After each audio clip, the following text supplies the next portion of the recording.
Hey everyone, welcome to Phoenix What If. Today, we're bringing you an incredible new movie on. What if Naruto fell in love with Rukia Kuchiki and got harem? Don't forget to subscribe and like this video before we begin. Let's get into the story.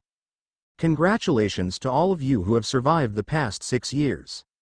Know that your instructors have every confidence in the fact that each and every one of you is now a strong and capable shinigami. Uzumaki Naruto stood alongside his classmates as they were officially made shinigami, the keepers of balance between the real and spirit worlds, and guardians of the Seirei. Tuning out the rest of the overly long and terribly uninspired speech, Naruto's hand caressed the hilt of his Zanpakuto as he let his mind wander.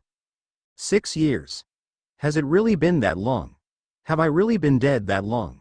The time in the academy seemed to drag on forever, and yet, I can't get rid of the feeling that just yesterday, I was alive in Konoha. The speaker droned on, but Naruto's eyes were closed, letting his mind wander to memories he rarely bothered to visit. It was spring last time I was there. The sakura trees were in full bloom, almost made it seem like it was snowing. The small brook under the bridge at Team 7's old training grounds was slightly swollen from the increased rain. The graduates were instructed to stand and state their names, unsheathing their Zanpakuto. They were even given permission to release their Shikai if they had achieved it. Several of the prodigies did just that, making sure everyone knew how much better they were than their peers. Naruto dismissed them, only paying a minute amount of attention to the proceedings, his mind still lost in his past. Ba-chan gave me the day off, knowing fully what day it was and where I would spend it. I can still remember clearly each and every name carved into the memorial stone. I probably spent more time there than Kakashi ever did, staring at those names which seemed to be carved with blood. Then again, Kakashi's name wound up there too, alongside his friends, his family. He stuck by his Nindo to the end, earning his spot among Konoha's heroes. Naruto was last in the line of shinigami, and it was finally his turn. The order was determined by class rank. Inwardly, Naruto couldn't help but snort at the fact that Dead Last had become one of the more prevalent nicknames for him around the Shinigami Academy. If only in his own head, Naruto thought it was amusing that even here he got pinned with the nickname. Slowly standing, he drew his Zanpakuto in a simple move which did not expend any energy on useless flourishes and left him with a perfectly balanced defensive guard. I wonder if anyone bothered to carve my name after I died. I wonder if there was anyone left to carve my name. So many went before me. So many died, because of me. Naruto's cold blue eyes swept over the audience, mostly vice captains for various squads scouting for new recruits. Few in the crowd could suppress the shiver that ran through them at meeting the eyes of the blonde. Naruto opened his mouth and softly spoke 2 words. Uzumaki Naruto. His voice was flat and emotionless, betraying nothing of his inner feelings. It was the voice of the dead. Smoothly sheathing his blade, Naruto sat down just as slowly as he had risen. Dead silence filled the room for several seconds before the speaker was able to continue. Again, congratulations to all of you. You will be contacted within the next several days about your squad assignments. Good luck to you all. And with that, Uzumaki Naruto once again put academy days behind him. Walking without any haste, he began to head back towards the dorms, which he was expected to vacate within the week. Once more allowing his mind to wander, Naruto paid little heed to where his feet took him. No more will others die because of me. No more will I have to watch as those I love are cut down before me. I may not have anyone to love here, but I'll be damned if I allow anyone else to feel that pain. That's a promise. The look in Naruto's eyes discouraged any interaction on any level with the blonde as he made his way back to his room. Unnoticed by all around him and even to himself, Naruto's knuckles were white where he gripped the hilt of his weapon. A slight breeze as he took a shortcut through the school gardens brought the scent of sunflowers to his nose. The mask of coldness which Naruto had maintained for 6 years seemed to crack for an instant as his eyes widened, the twin sapphire orbs glistening slightly. Pausing a moment to close his eyes and collect himself, Naruto couldn't help but wonder what had caused this slight break in his meticulously maintained facade. Continuing on, Naruto finally reached his room. Closing the door behind him, the blonde slowly sat down on his bed and closed his eyes. A final stray thought wandered through his head, betraying his mask. It seems like only yesterday I planted sunflowers on her grave. And with that Uzumaki Naruto, former shinobi of Konohagakure, Jinchuriki to the Kyuubi no Kitsune, and newly graduated shinigami, for the first time in 6 years, wept. Fuzzy brows. Cover me on the left while I deal with Itachi. Hi, Naruto-kun. The green-clad ninja charged at the much larger opponent, his chained weapon whirled around him in his own unique style. His opponent blocked the first strike with his massive sword, but was pushed on the defensive by the rapid strikes coming from Lee's whirling daikui. Naruto-kun, didn't you learn last time we faced each other, it was unwise for you to do so alone? Uchiha Itachi's blazing Sharingan met the crystal blue eyes of Uzumaki Naruto. They morphed into the shape of a shuriken. Naruto smirked as he drew his blade. Sorry, Itachi, Tsukuyomi won't work on me again, a little byproduct from the furball. Naruto's eyes flashed red briefly. Itachi stared at him for a moment as if reassessing him. Do not assume, Naruto-kun, that the Mangekyo is the only advantage I hold over you. His eyes retook their three-tomo form even as he seemed to vanish in front of Naruto's eyes. Gracefully spinning on the balls of his feet, Naruto's katana halted the wakizashi that had been attempting to behead him. Impressive, Naruto-kun, you truly have improved. Naruto grinned before launching into a deadly set of slices and thrusts, each being easily turned aside by Itachi's shorter blade. Neither gained the advantage, and after several moments, they both backed away, pausing the fight. Naruto glanced over at Lee's fight to see the self-proclaimed Azure Beast's weapon become wrapped around Kisame's massive sword. You caught me off guard, Gaki, but without your weapon, you are nothing. Lee's eyes blazed to life as he took the comment as a personal insult. A true ninja does not need to rely on his weapon. His face was a mask of determination even as he set himself into another stance before turning his head to Naruto. Naruto-kun, go. The Hokage has to get this information. Without it, Konoha will be completely off guard. Don't worry about me. His eyes took an even more determined look. I'll make Gai-sensei proud. What are you talking about, Lee? I'm not leaving you behind. Stop talking nonsense. Lee turned back to Kisame. Never forget your nindo, Naruto-kun. It's been an honor. Lee don't, Fuinjutsu, Hachiman Zengaku Kai. Naruto's eyes snapped open meeting the startled brown eyes of the girl whose hand was shaking his shoulder. Short brown hair framed her rather regal-looking face and her petite figure was leaning over him as she looked at him with concern. Naruto took all this in at a glance even as his body almost automatically began to move. A knife was already in one hand as he supported himself with the other and lashed out with his foot. The girl suddenly found herself collapsing as the kick connected with the back of her knees, but before she could even hit the ground, Naruto had caught her by the neck as he rose from the bed. Spinning her until her back was to the wall at the head of his bed, Naruto slammed her against the wall. He could see the terror in her eyes, but more than that he could see his own reflection. The edges of his sapphire eyes seemed to swirl with crimson flames, and he could see the flames continue to expand. He closed his eyes and took several deep shuddering breaths. Damn fox, can't even sense you anymore and you're still affecting me. After a few more moments Naruto opened his eyes to see that the girl had recovered slightly, though he could still see fear in her eyes. They stared at each other for a moment before the girl finally opened her mouth. Do you mind? She gasped, this isn't exactly comfortable. And can you tell me why I should care about the comfort of the person who just broke into my room and disturbed my sleep? Naruto's emotionless voice didn't seem to intimidate her, and by now she had recovered from the scare of being thrown against the wall.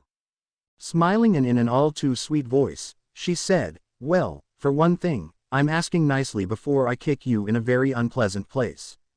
Naruto kept his grip for a second longer, before releasing her.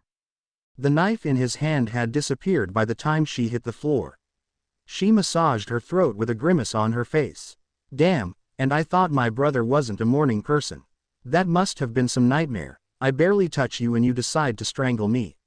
She glanced up to see that, though the blonde had taken several steps back, he was still staring at her as if expecting something from her.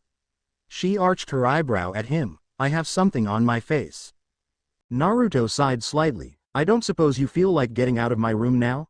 The girl plopped down soundly on the head of Naruto's bed. Sorry to disappoint you, but apparently you'll have to put up with me for a few days. Leastways till you get your squad assignment. I was told that this would probably happen, as it usually takes a few days for the squads to make a decision. For just a second she could have sworn that his face paled slightly, but it was gone so fast she decided she had just imagined it. Sighing slightly to herself, she stuck out her hand. Well, now that all that unpleasantness is behind us, let's start over. Soichiro Junko. She stated this as if she expected the blonde to recognize the name. Naruto studied at her hand for a second, as if checking to make sure it wasn't hiding a weapon, before grasping it. Uzumaki Naruto. Junko's eyes widened slightly. Ah, so you're Naruto.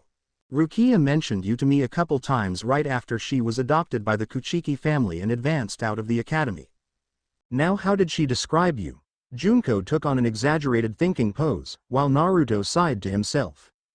He had only known Rukia for a short time before she left the academy, and he knew he never left a good impression. Suddenly, Junko's eyes lit up as she exclaimed, "Oh, right. I believe her exact words were, he has the emotional depth of my Ne-sama, but none of the skills." Turning back towards the blonde, expecting to see some sort of reaction on his face, she was startled to realize he had turned his back towards her and was walking into the small bathroom attached to his room. He halted at the doorway. A word of advice, he turned towards her as he said this. "Don't try to wake me up again. I may not be able to contain my reflexes next time." And with that he closed the door behind himself, leaving a bewildered girl in the room behind him. Junko let her eyes wander around the room as she heard her new acquaintance turn on the shower in the next room. She couldn't help but notice the Spartan conditions of pretty much everything around her. There were the standard pair of medium-sized beds, dressers, and desks, but beyond that it hardly looked like someplace anyone actually lived. As she began to move the few changes of clothes she had from her small bag to the dresser she found empty, she took note of the few things about the room which struck her as odd or simply did not belong. One of the first things she noticed was that in each of the 8 corners of the room, a small piece of paper was affixed, each with several kanji characters. They all had both the symbol for sound and seal, but beyond that she couldn't determine if the rest was some random design or characters that she could not recognize. After she finished organizing her things, proceeded to examine the area around Naruto's desk a little more, hoping to find something about the mysterious shinigami. She had always been a slightly nosy person. Her eyes immediately searched the area around the bed for the first thing she had noticed after entering the room, Naruto's zanpakuto, but she found that it was missing. Assuming that somehow Naruto had taken it into the bathroom with him without her noticing, she couldn't help but roll her eyes. Her eyes fell upon a large scroll laying closed upon Naruto's desk. She picked it up and examined it. It resisted her attempts to open it. One of those pieces of paper was affixed to it, this time with the kanji for blood, along with the one she recognized for seal. Deciding against trying to rip the fragile-looking piece of paper, Junko then opened the drawers of the desk, but found nothing more than some brushes, ink and pencils, along with blank paper. Frustrated with her inability to find anything, she sat down in the chair at Naruto's desk.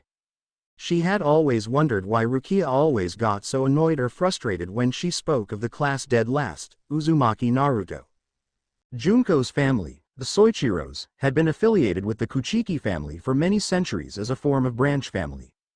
They were technically not part of the family, but the two families had somewhat of an understanding, in that the more influential Kuchikis would look out for the interests of the Soichiros in politics, and in return the somewhat militaristic Soichiros would often serve as guards or escorts. This relationship led to Junko's friendship with Kuchiki Rukia shortly after she had been inducted into the family. But she had never figured out how the usually calm shinigami could get so flustered over someone who wasn't even worth her time. But now, after meeting Uzumaki Naruto face to face, after staring into that whiskered face and those glacial eyes, Junko finally began to understand Rukia's feelings. Naruto seemed to have a certain aura about him. It almost seemed inviting, like he was simply waiting for you to come to him and then he would become friendly towards you. But the instant you made the first move to approach him, he locked down, not allowing anything he might or might not be feeling show on the outside. And up close, you only came to realize that the aura which had seemed so inviting before, would like nothing more than to devour you. But even as she thought these things, Junko couldn't help but think that those cold blue eyes and stoic expression somehow just did not belong on the blonde's face, that he always seemed to be about to smile.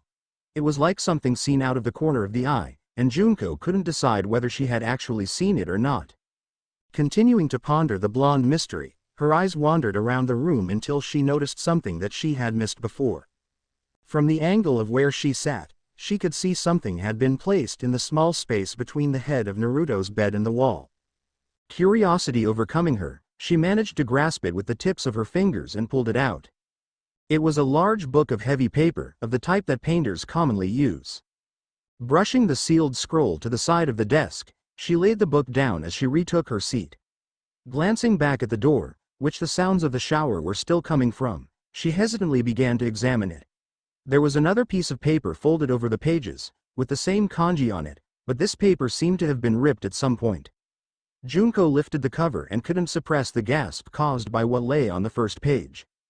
It was a detailed painting which covered the entire page, done with what looked to be high-quality paints and very delicate brushes. The scene depicted two people side by side, lying on their backs on a stone bridge. The first seemed to be a middle-aged man, with short hair and piercing dark eyes, which gazed straight up into the sky unseeing of anything. His face and shirtless body were covered with both old scars and fresh, bloody wounds.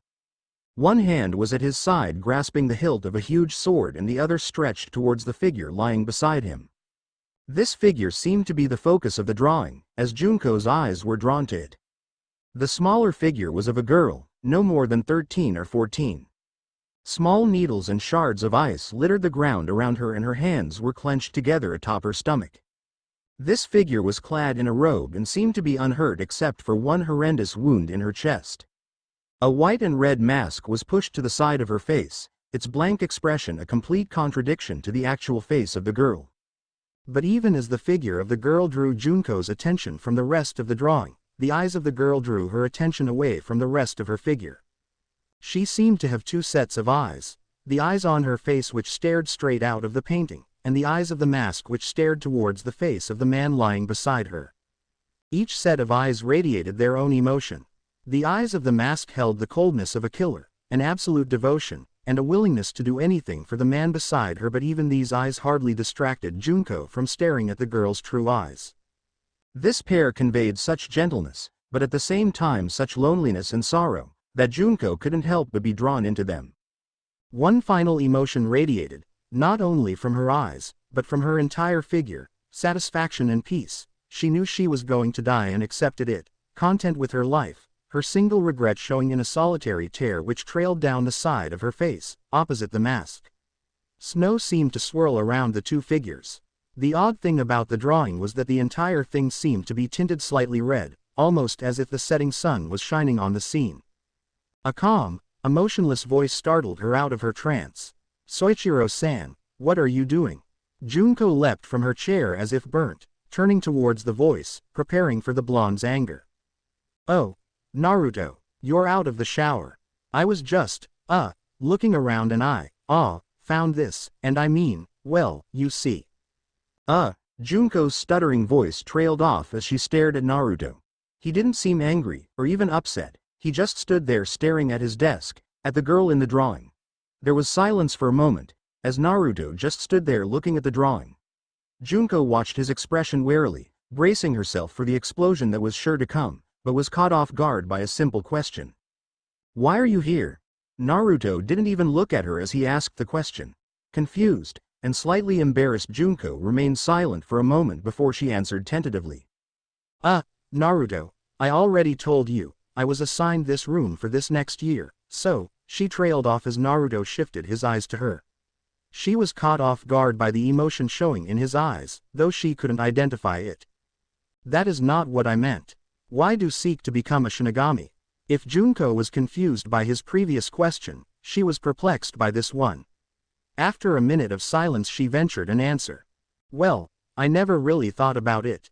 I mean, I was pretty much expected to become one because of my family. Don't really know what else I could do so." She trailed off as another strange emotion passed over Naruto's face for an instant. He seemed to accept her answer, but she couldn't help but think that he was almost, disappointed as his eyes returned to the drawing as if this was his first time seeing it. They remained like that for a moment, Naruto staring at the drawing and Junko carefully studying his whiskered face, trying to identify the emotions she thought were flickering in his eyes. The complete silence was eventually broken by a knocking on the door.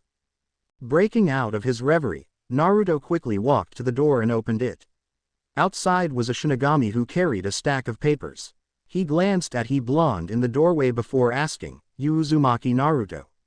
Naruto simply nodded and accepted the piece of paper that was handed to him.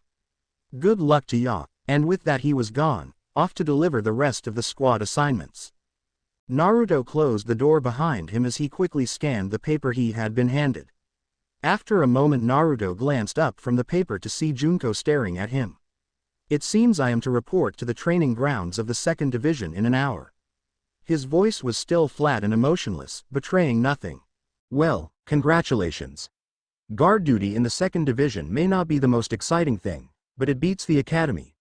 Junko genuinely smiled for her, as she thought of him, new friend.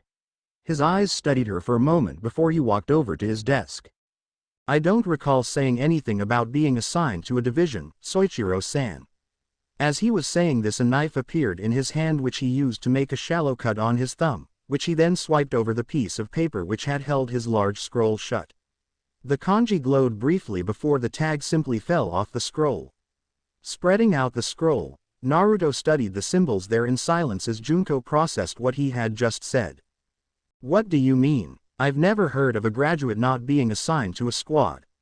Her voice was puzzled and she didn't even notice what Naruto was doing. They remained in silence for a moment, before Naruto spoke, though it was so quiet that Junko was not even sure if he had actually spoken. "No, I don't imagine you have." He then spoke in a normal voice, as he continued to study his scroll. "Soichiro-san, may I ask how you are coming along with unsealing your Zanpakuto?" The sudden change in topic startled Soichiro, but she answered as she approached the blonde, trying to catch a glimpse of the contents of the scroll he was studying. "I was able to first speak to it at the beginning of the year and succeeded in unsealing it to its true form just a few weeks ago." Her voice held pride, knowing that what she had accomplished was quite a feat. She glanced at the unremarkable blade Naruto had laid on his bed. His reputation as the dead last seemed to stem largely from his complete inability to converse with his blade, along with some of his odd practices she had heard of. Even as she wondered about these, and tried to decide if she should ask about them, the topic of her thoughts brought up the issue on his own. "Tell me, Soichiro-san, I am confident that you have heard of my actions in certain classes. I am curious as to how the rest of the student population has reacted to them." His voice didn't betray anything, and he sounded anything but curious. He made another small cut on his thumb and began smearing a small bit of blood on various symbols which occupied the scroll spread before him. Junko now had a clear view of the writing, but the parts she recognized appeared to be simply random words. Junko took a deep breath before stating her answer. "I don't really know that much about you. Really the only thing I've heard about you from people besides Rukia is that you have never shown signs of being able to contact your Zanpakuto and that you completely refuse to participate in sparring for either the blade training or unarmed combat classes." At Naruto's indication that these were indeed the things he had wondered about, she continued, even as Naruto continued to unroll the scroll further, pausing now and again to study and wipe blood over some of the symbols. "I've heard a few people say that you're an arrogant bastard or pretty boy, who simply doesn't want to sweat, but most people seem to assume that you either have no skill in either and don't want that to be known or you're just afraid." Naruto turned from the scroll and studied her face as if trying to assess her honesty, before arching his eyebrow. "And you?" she sighed. "Honestly, I don't really know what to think. You don't seem like the arrogant pretty boy type, and believe me, I know them when I see them. But you definitely don't strike me as being a coward. But I can't think of any reason you would choose not to participate and receive almost zeros for that class. It's a wonder you even graduated, though I've heard you do very well on all of the written exams and have some skill for Kido." Naruto worked on in silence for another minute, before he held his right hand in a strange position and uttered a single word. "Kai." A plume of smoke filled the room, obscuring eyes and irritating lungs. Coughing, Junko sputtered indignantly. What the hell was that? Decide to set off a smoke bomb as a going-away present. As the smoke cleared, she couldn't help but gape at what she saw. Various pieces of armor and weaponry were spread out over the scroll, and Naruto was quickly donning each piece of armor and securing each weapon somewhere on his person with the ease and speed of someone who had done this many times before. Fingerless gloves with metal backs went on after the flexible elbow guards. Light pads were placed on the knees and shins. A long, black jacket reached down to his knees and was crisscrossed with flaming, crimson streaks. Knives of all sorts seemed to simply disappear as he secured them about his person, along with several pouches. After securing everything that had appeared, Naruto walked around the room, tearing off the pieces of paper which had been in the corners and emptying out the contents of his desk. He also stepped into the bathroom quickly and returned with a small bag. He placed everything on top of the scroll, before he picked up the large book of paper which was still open to the painting. "Soichiro-san, I have one last question for you before I leave." He was staring at the girl in the painting again. "There will come a time when you must decide whether or not to draw your blade. I am curious, what will cause you to bare your blade? In what situation will you feel the need to call upon your weapon?" Junko felt once again like he was looking for a certain answer. Reluctantly, she answered, "Well, I guess I would use my weapon when it was inevitable that I have to fight, whether by a specific situation or through orders. It's there for that purpose." Silence filled the room once again. Naruto simply stared at the painting for a moment before he sighed. He then closed the cover over the book and placed it on top of the pile of items which was lying on the scroll. "The girl in that painting taught me something a long time ago, while I was alive." At this Junko started. Retaining one's memories after death was exceedingly rare to the point of being almost unheard of. Naruto didn't notice her reaction. "It is strange, isn't it? There are so many things I can remember from my life. Every detail is crystal clear about some unimportant things, and yet some of the most important things are fragmented, torn apart. That girl made one of the biggest impressions on my life. I know this, but for the life of me I can't remember what it was." The sadness and loneliness in Naruto's voice seemed almost distant, buried under so many layers of the cold, uncaring mask, but Junko still felt the need to comfort the blonde. Slowly, she put her hand on his shoulder in a simple comforting gesture. She could feel the muscles under her hand ripple and tense in preparation for sudden movement, but she kept her hand there. Naruto simply stared at the wall, ignoring her and what his reflexes were telling him to do. Junko wasn't even sure if he remembered she was there. "I can't even remember her name. The only thing I can remember about her is that painting, that one glimpse of her life. It took me a year to paint and it's all I have of her." His voice faded off at the end, as if he was lost in the seeking of memories. His hand came up slowly and once again took a strange position. Fuin. A smaller plume of smoke this time, and when it cleared the objects were gone and Junko could swear several new symbols had appeared. Naruto quickly closed the scroll and reapplied the piece of paper which had previously held it shut. He then turned and picked up his Zanpakuto, strapping it to his side. Almost as if an afterthought, he drew a piece of cloth from the pocket of his robe and tied it around his head. On his forehead was a small metal plate with a swirl surrounded by the outline of a leaf carved into it. "What you see before you is who I am. I long ago decided that my sword had only one purpose, and for any other it shall remain sheathed. They had to force me to draw it at yesterday's ceremony." His glacial blue eyes bore into Junko's chocolate brown. "I do not know why I have spoken to you as I have. It has been a long time since I have trusted anyone enough to speak to them. But I seem to have become a little more trusting without realizing. And as someone who has a small amount of my trust for whatever reason, I tell you this. My blade serves one purpose. When I draw it my opponent dies." He said it with such finality that Junko didn't doubt him. They stood there for a moment in silence before he turned and opened the door. "Farewell, Soichiro-san. Until we meet again." And with that he was gone. Soifun paced in front of the lined-up trainees, cursing whatever Kami hated her at the moment. "What the hell is the use of this program anyways? Only a handful have ever made it out of here and amounted to anything more than full-time guards." Nevertheless, she had her orders, and she would fulfill them however she could. "Listen up. There is one rule and one rule only while you are here.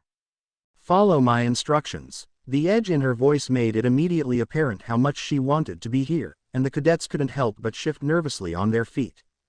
"You all are here for one of two reasons. You either washed out of the academy, or no squad was willing to take you. I'm going to be perfectly honest with you all. Here she stopped pacing and glared directly at them, doing her best to glare at all of them at the same time.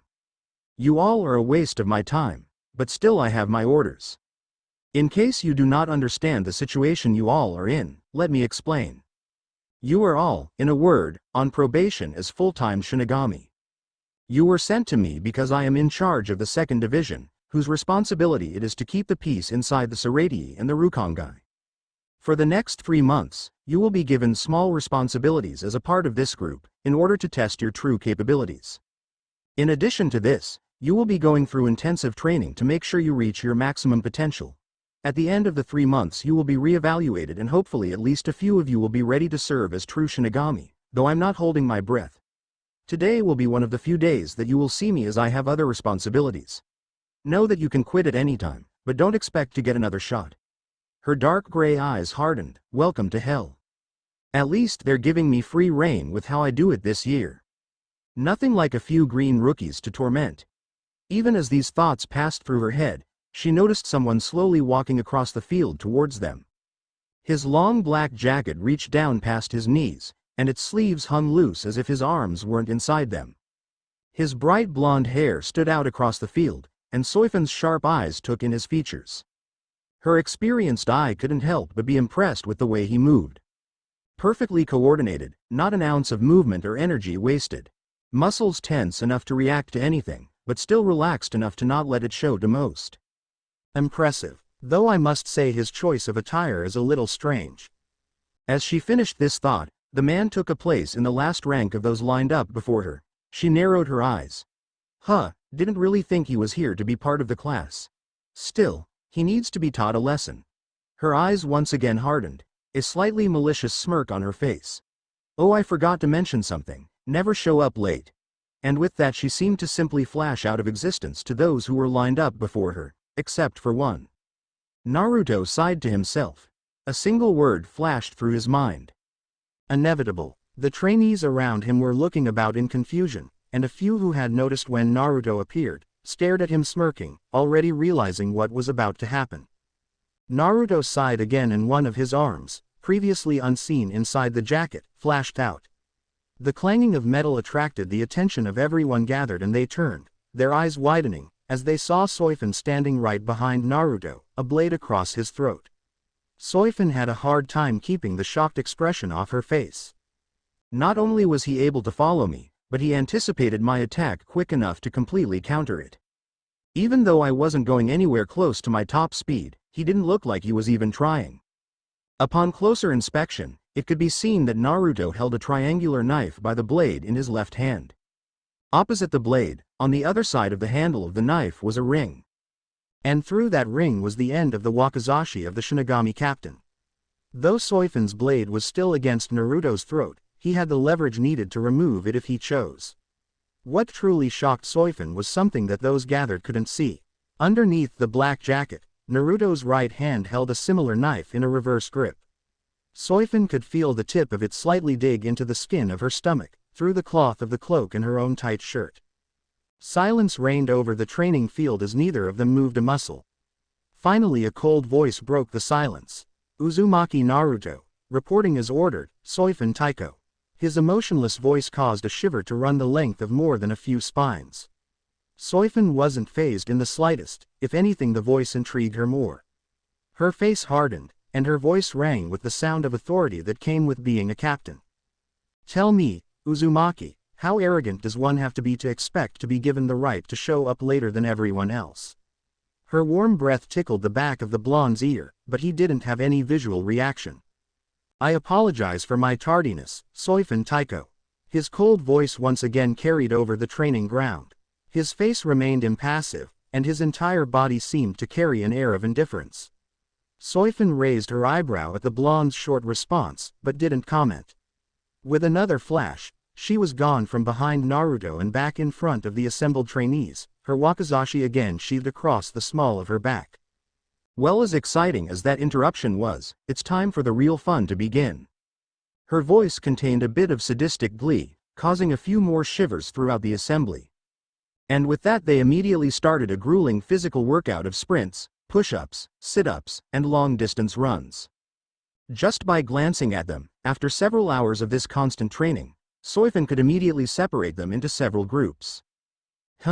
Once again it's immediately apparent that the academy doesn't care about real physical conditioning. It's doubtful any of them could last 2 minutes fighting a hollow. But even as she thought this, a few stood out to her. A handful seemed to be in decent shape, they can at least complete the exercises. Let's see here, there's 7 that appear ready for the next stage. A lot more than I had expected. Her eyes then flickered to the whiskered trainee who had already earned both her ire and a small bit of interest. Uzumaki Naruto, intriguing. Everyone, line up. The voice of her lieutenant rang over the training grounds and snapped her out of her musings. As soon as they were organized, her lieutenant turned to her. You will assemble here at 0500 every morning for the next 3 months for physical conditioning. It is obvious that only a few of you have ever bothered with keeping yourself in shape, but you will make this a priority now. You miss it, and don't bother coming back here, just pack your bags and get out. I don't care where. Just know that you will not be welcome here. Now, everyone except Shio Eriko, Shio Riley, Uruni Kong, Kaylee Icare, Uzumaki Naruto, Ishikawa Seiho and Imlu Baron is dismissed. If I just said your name, remain behind so I may have a word. In the few minutes it took for the majority of the trainees to walk off the field, Soifin quickly studied the information she had on each of the aforementioned shinigami provided her by the academy. Well, let's see here. Both Shios seem to be slightly above average in the physical aspects, but absolutely hopeless at Kido. The Uruni, though in good shape, is the opposite, horribly clumsy during a physical fight but decent at Kido. Both Kaylee and Imlu need help with everything except the physical conditioning. Ishikawa is capable and would have been selected for a squad, but there were worries about his reactions to real fighting. And all of them have right around average Ryotsu levels. And Uzumaki, what the hell? Soifin glanced up at the remaining recruits, particularly one bearing whisker markings on his face. The blonde's glacial blue eyes stared unflinchingly back into her own, causing a frown to mar Soifin's face. She glanced down at the file again. No information is available on his physical capabilities with a sword or in hand-to-hand. Though they do know he is passable at Kido. His Ryotsu level is barely high enough to qualify him for the academy. The only thing that seemed to save him was his exceptional control over it. Strange. Okay, first things first. I have observed you 7 and it has come to my attention that you actually might have at least some potential. She let her voice remain scathing. Since you could withstand the physical conditioning right away, I am going to immediately move on to the next stage with this group. She saw that the previously nervous group now seemed a bit more interested, though the blonde had yet to show any sort of reaction. I have a slight amount of information on each of your abilities, but reading a report really doesn't do anything for me. So first I need to further evaluate your skills. We'll start with a spar. Everyone, pair up. The captain couldn't help but notice the glances they all sent at Naruto before they immediately grabbed someone else as a partner. What am I missing here? It's obvious there is something I don't know about Blondie over there. Oh, well. Blow that bridge up when we come to it. Okay, you two first. Let's see what you got. Don't hold anything back. The first 2 to fight were the Shio sisters, Eriko and Riley. Immediately drawing their blades, they charged each other. Soifin couldn't help but rethink her previous statement about them possibly having some potential. These two, though they were confident, moved through the forms of their strikes sloppily, and the only reason the fight was not immediately over was because they were roughly the same in skill. Sure, they could hold out fine against the average academy student, but anybody with a little experience could have torn both of them apart. Finally, Soifin stopped them. Her glare fell on both of them. Neither of you would last a minute against a hollow of any rank. You can't just move through the forms sloppily and expect an enemy not to take advantage of the holes you leave in your guard. Work on perfecting the forms. And this is how it went for the next hour. The next fight was even worse, if that was possible. Ijair Kaylee demolished Uruni Kong, but this was only because he used brute strength to force himself through the clumsy guard of his opponent. Ishikawa Seiho performed well, but seemed reluctant to become aggressive, letting his opponent, Imlu Baron, control the fight. The fight lasted a while before Soifin called it, berating Ishikawa for hesitating to strike. Okay, last one, since there's an odd number, the lucky one left gets to fight me. A sadistic smirk appeared on her face as she stared at the stoic blonde. "Don't worry, I'll go easy on you, I just want to see what you need to work on." She put her hand to the hilt of her weapon and waited for her opponent to do the same. When he made no motion to do so, she edged her head to the side and grinned. "You gonna fight? Don't worry, I won't hurt you much." "Anyo, Soifun Taiko." Soifun glanced over at Shio Eriko and raised her eyebrows. The girl shrunk under her gaze and murmured something. Slightly puzzled, she turned her gaze back on the blonde, who still had not made a move towards his sword. "I believe they wish to inform you of my habits regarding sparring, Soifun Taiko." The cold words puzzled the captain and she again glanced over at the girl. "They wish to tell you that in all my time at the academy, I did not once participate in a spar of any kind." Soifun's head snapped back to him and her eyebrow climbed towards her hairline. "Okay. That was certainly unexpected." Naruto seemed not to notice her reaction as he continued, "I am curious, Soifun Taiko. What would be required of me to forego this extra training?" All of those assembled couldn't help but be curious at this line of questioning. Soifun merely scoffed. "You telling me, Gaki, that you've never fought with a blade and you wish to skip my training? You still want to become a shinigami, don't you?" Naruto's cold blue eyes never flickered as he matched Soifun's stare. "Would you please answer the question, Soifun Taiko?" She thought for a second before answering. "I would need what the people at the academy needed before sending you out into battle." She drew her blade and held it in a reverse guard position. "I need to know that you won't die or get others killed when the shit hits the fan. I need to know you can fight." The blonde seemed to ponder this for a second before nodding to himself. The 6 trainees watching widened their eyes as he lowered himself into a defensive stance. "That is acceptable. Then let us fight." His tone was final as he settled into his position. Having already discarded his jacket before the physical training, he was left unhindered by his dark long-sleeved shirt and pants. His fingerless gloves were crimson with metallic guards on the back, and without the jacket, Soifun's eye could tell that he had several weapons and pads scattered about his person. Naruto reached down towards his sword, causing Soifun to tense in anticipation. He glanced at her, before unstrapping the scabbard and throwing both it and the blade it contained aside. Soifun's eyes once again widened before she sneered. "Pick up your blade, Gaki, I told you I need to see you fight to even think about letting you out of this." Naruto simply shifted his guard position, all the time staring straight back into the Shinigami captain's eyes. "A blade is not necessary to fight, Soifun Taiko. I will give you one warning before we begin." His twin glaciers seemed to flicker slightly, and Soifun could swear she saw them turn crimson briefly.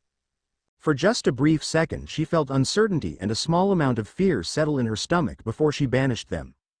The blonde shifted stances again as he continued, "Don't underestimate me."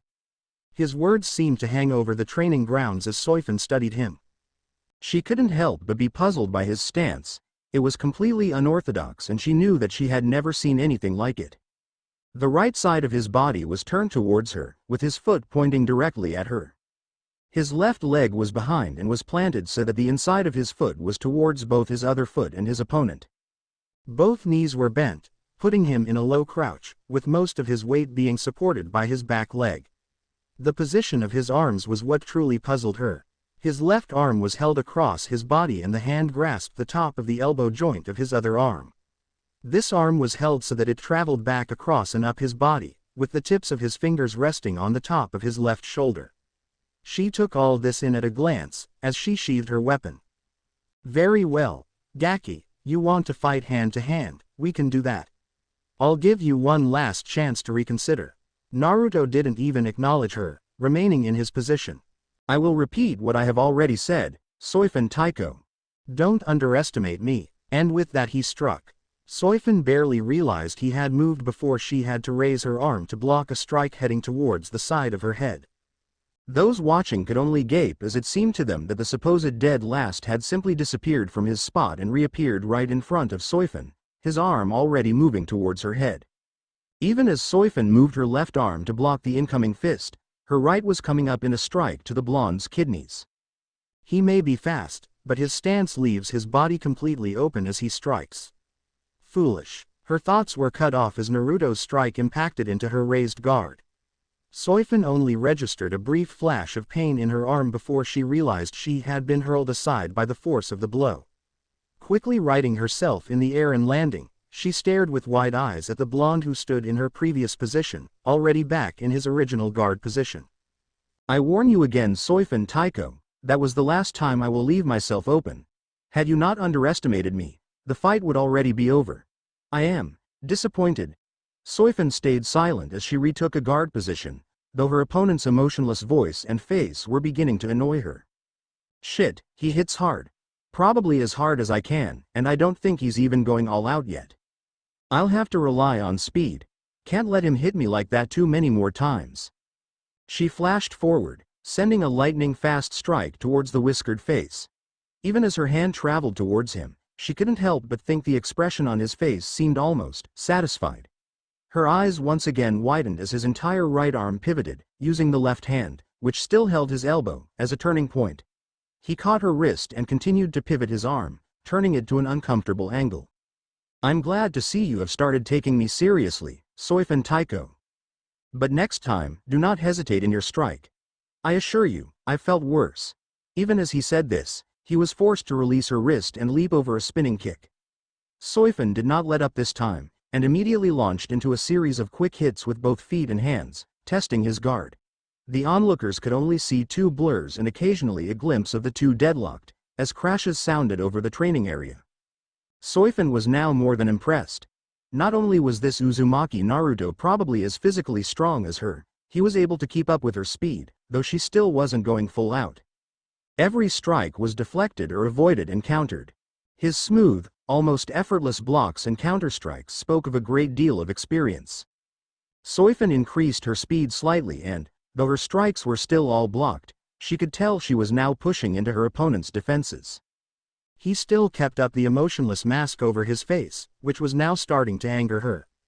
He suddenly leapt at the woman, bringing his leg around in a spinning kick. The Shinigami captain was able to duck under it, but he sent a snap kick at her face as soon as he landed, taking her by surprise. She backflipped once as she was launched backwards and landed with her arms raised in a guard position, ready for the next strikes. It took her a moment to realize that he was simply standing at the spot where he had kicked her, his arms simply held at his sides. Soifan spat on the ground in front of her, blood coloring her saliva crimson. What are you waiting for, Gaki? An engraved invitation. Naruto did not act as though he had heard her and instead began talking. I'm genuinely impressed, Soifan Taiko. I did not think there was anybody in Seoul society who had not handicapped themselves by relying on their Zanpakuto. Your skill in hand-to-hand surpasses anything I have seen here. Not only that, but you quickly realized that you could only beat me with your speed, and concentrated on avoiding my strikes. A wise decision. However, Naruto paused here and lowered himself into a different guard position. His left side towards his opponent, open hand turned towards her, while his trailing arm was held level with his head behind him. Your strategy relies completely upon the fact that you think I cannot match your speed. Again he launched himself at his opponent faster than any of the open-mouthed spectators could see. Soifan blocked the first series of strikes launched at her, but was quickly driven back. His style is completely different now. He's no longer using his strength as much, but instead is simply pushing my guard with fast strikes, forcing me on the defensive. A thought occurred to her and her dark eyes widened slightly. He's testing me. Pushing me to see what my limit is. He's not even taking me seriously. Her eyes hardened, as she pushed him back slightly. The blonde retreated several steps before he again adjusted. His body seemed to flow from one strike to the next, pushing Soifan's guard to the limits. He finally found an opening and one of his hands darted out, striking her thigh in a vulnerable cluster of nerves, causing the muscle to clench painfully. At the same time Soifan lashed out, managing to land a solid hit on the shoulder. They both leapt back, staring at each other, a motionless blue meeting angered brown. I believe any further sparring would only accomplish serious injuries to both of us. You have evaluated my skills. What is your verdict, Soifan Taiko? His blue eyes continued to bore into Soifan's eyes as he asked his question. Soifan stood there silent for a moment, eyes studying the person who had just come out even against a Shinigami captain. You certainly have some skill, Uzumaki, but can you kill? Beating up a hollow with your fists won't get the job done very often. Her expression hardened. Tell me this, Uzumaki. How do I know that when the time comes you will be able to draw your sword and kill what needs to be killed? She hadn't thought his eyes could get any colder, but they somehow managed it, his voice ringing with the same hint of steel. Killing is the only thing I know how to do, Soifun Taiko. And with that he turned his back towards her. Pausing only to pick up his cloak and blade, he walked slowly away from the group of stunned onlookers. His emotionless voice carried back to them on a slight breeze. I will return in 3 months for the re-evaluation. And with a flicker of movement, he was gone. Soifun stared after him for a moment before scowling and turning back to the group that was still assembled, only to find them all standing slack-jawed. What the hell are you staring at? Get out of here. Her scowl remained on her face as she stared after the hastily retreating trainees. This soon faded back to an impassive face as she glanced again at where the blonde enigma had disappeared from. Most intriguing. Taking a step towards the main building of the 2nd Division's complex, she sucked in a breath as the muscle in her leg tensed painfully. Cursing under her breath, she limped back to her office where she quickly penned several missives, sending them off at once. All of them had something to do with a certain whiskered shinigami. You're telling me that he had no friends in the academy? That no one really knew who he was? Soifun disbelieving eyes drilled into the Shinigami Academy teacher who sat across from her in the captain's office of the 2nd Division. Yoral Moyle had dark brown hair with several streaks of gray and wore a patch that identified him as a professor for the academy where most Shinigami have their division number. He wore his Zanpakuto with the ease that comes from centuries of experience. He was basically a social outcast, the teacher confirmed, but he really seemed to prefer it that way. He never even made any attempts to befriend his classmates as far as I know, and there were only a few who were not intimidated by his rather cold manner. Soifun made a sound of frustration in the back of her throat. Her investigations into the background of Uzumaki Naruto had basically been at a standstill from the beginning. No one seemed to know him as a friend and no could tell her anything beyond the very brief summary the academy provided each captain with upon graduation. She studied the words on the page skipping over the top which simply stated, Uzumaki Naruto, ranked last in his class. It went on to basically say that they knew nothing about what his true skills were. If I may ask, Soifun Taiko, why are you so interested in the dead last of the academy? Surely there are others in your class who would benefit more from your attention. Soifun glanced up from the page and studied the man in front of her. A Shinigami who retired from active duty was not common, and teaching at the academy was often where these souls ended up. They were no weaker than they had been before, and the position of teacher within the academy carried a moderate amount of respect, since it was usually only the most experienced who received the job. Breaking off her gaze at the man, she grabbed a paper from her desk and handed it to him. I believe you may find this report interesting, Yoral-san. Her gray eyes remained upon the Shinigami professor as he glanced over the piece of paper. After a few minutes of studying he raised his eyes to meet Soifun's, a question in their gaze. Look at who filed the report. She explained simply.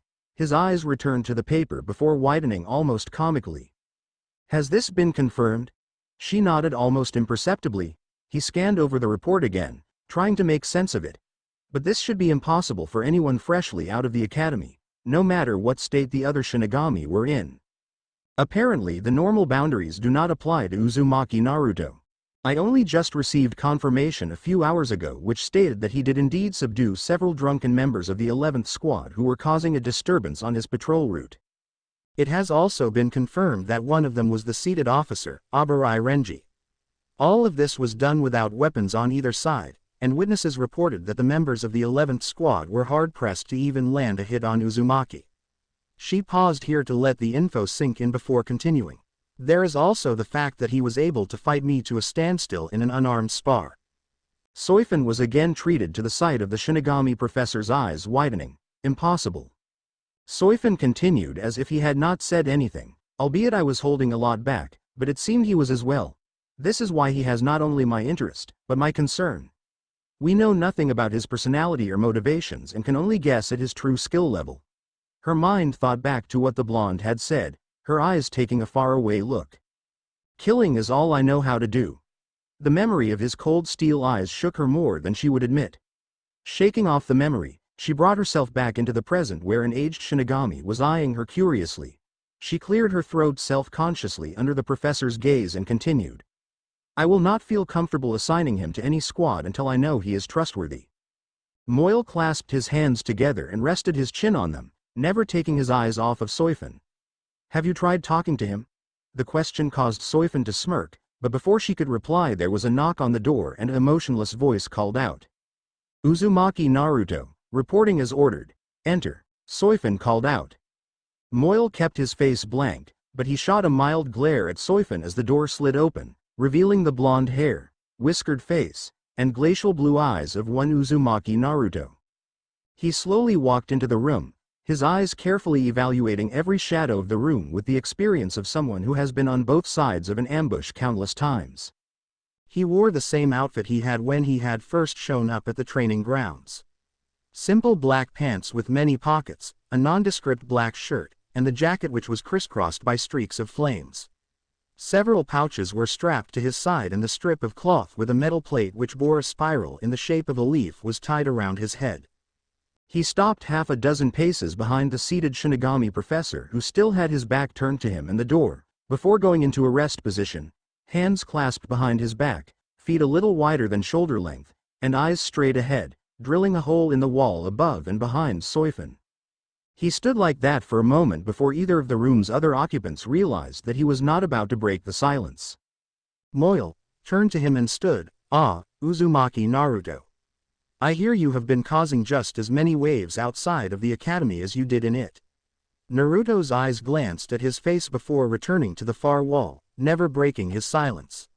I have heard that you have displayed remarkable skill in areas that you never participated in during your years in the academy, skill that some would say belonged to a prodigy. I am curious, are you able to contact your Zanpakuto as well? There was silence for a moment before Naruto answered, never moving anything besides his mouth. A prodigy, huh? His voice sounded almost amused. I never was, nor will I ever be a prodigy. I simply know how to use what I have. As for my Zanpakuto, I am unaware whether or not I am able to contact it, seeing as how I have never tried. Soifan glanced sharply at the professor, but his look of surprise confirmed that he had not known this either. Resigning herself to not having many questions answered in straightforward ways, she returned her gaze to Naruto. They stood there for another moment, both Soifan and Uriel Moyle studying the young shinigami before them, while he seemed to ignore them both. Finally, Soifan stood as well. Uzumaki Naruto. You have been called here to answer a very simple question. Her eyes stared into icy depths, as if some clue to his answer could be found there. Who is Uzumaki Naruto? For just a second, a hint of confusion broke through his carefully controlled mask, before he regained control of himself. Sir. And just like that his face, eyes, and voice were back to the carefully maintained emotionless facade. Soifan strode around her desk until she was standing right in front of the blonde, and next to Moyle. I want to know who you are. What motivates you? What is your dream? What do you fear? What can you do? And why the hell you didn't do any of it in the academy? There was dead silence in the room. Naruto's iced blue eyes stared straight into and through the gray orbs of Soifan, as if he was looking into the distance, into the past. Buried deep within those eyes, Soifan thought she could see a glimpse of the man that stood before her. A glimpse that both terrified and enthralled her. You wish to know who I am? No, you only think that is what you seek. You wish to know what I am. This cryptic statement was followed by silence, as he continued to stare into the distance. Soifan, caught in his gaze, didn't dare break the silence. But Uriel was not so willing to remain silent. Well, then, what are you, boy? Out with it. Naruto turned his head and pinned the man with a steady gaze. A sharp intake of breath told him that he had silenced the man, and he returned to staring through Soifan's eyes, to whatever sight lay so far away. I have been called many things. So many that it is impossible to describe myself in its entirety. But the essence of who and what I am is the same. Another moment of silence before his voice again sounded, this time no more than a whisper. I am Shinobi. I am Jinchuriki. The finality of the tone and the distant expression in his eyes stifled any response there may have been. Quiet descended upon the room again, this time neither of the seasoned shinigami dared to break it. With a small bow to both of them and a quiet, if that is all. Soifan Taiko, Uriel-sensei. Uzumaki Naruto left the room, leaving behind more questions than he had brought. Yorl summed up both of their feeling. Damn, so much for finding answers. It had been a month since her conversation with the mysterious Uzumaki Naruto, and he still haunted her thoughts. She never let on to any of her classmates or professors what was going on in her head. Maintaining her high quality of work and hanging out with her friends took up most of her time, though a few people closer to her did notice that she seemed distracted at times. She made several subtle inquiries about the blonde enigma, but the only things she discovered was that he had been sent to some sort of remedial training for shinigami, which answered a few questions, but none of the ones that were truly bothering her. Deciding to put the mystery to the back of her mind for now, she concentrated on the captain in front of her. Soifun Taiko, captain of the 2nd Division, leader of Seireiti Black Ops forces, studied them with hard eyes. This was to be their first trip to the real world of the year, and Junko couldn't help but feel nervous. It would be their class's first time being put into a real combat situation where they were expected to do most of the fighting. Several members of the 2nd Squad were accompanying each group to keep them safe, but their performance evaluation depended on them slaying any hollows they came across without assistance. She nervously clutched the hilt of her Zanpakuto. The feel of the navy blue cloth which adorned the guard of her blade was a comfort for her. Unbidden, an image, and a cold, emotionless voice came to her mind. My blade serves one purpose. When I draw it, my opponent dies. She shook her head, ridding herself of the image, only to realize that what Soifun Taiko had been saying, she was finished. The Shinigami captain was now staring behind her at the group Shinigami that were to be their escorts. Junko scanned them briefly and almost gasped in surprise when her eyes landed on a familiar head of blonde hair. Surprised by his presence, she examined him. He looked exactly like she remembered him when he walked out of her room a month ago. His blade was strapped comfortably to his side, and she noticed that his hand, while relaxed, was resting on the hilt of his blade, ready to draw it for any provocation. As if sensing her gaze, Naruto's eyes turned to meet hers, and even across the courtyard of the Shinigami Academy, she could still easily make out the deep blue of the freezing ocean that lay behind his eyes. Their gaze held for a second before she gave him a bright smile, which he responded to with a slight nod of his head. He immediately returned his gaze to the silent Shinigami captain, an action which Junko soon copied. She remained unaware that her brief interaction with Naruto had been noticed by an interested captain. Trying once again to forget about the blonde for the moment, she prepared herself for her task ahead. She knew she would be expected to kill and was prepared for it. Somehow she knew that today she would finally be able to answer that question that had haunted her for a month. Why are you here? Uzumaki. Front and center. Soifun stared at the mysterious Shinigami as he walked to her. No, walk is the wrong word. He prowled, his body tensed and ready. A predator in every sense of the word. Here, in the real world, hostiles could be anywhere. It had taken Soifun decades to develop the kind of attitude that she already observed in the Uzumaki Naruto.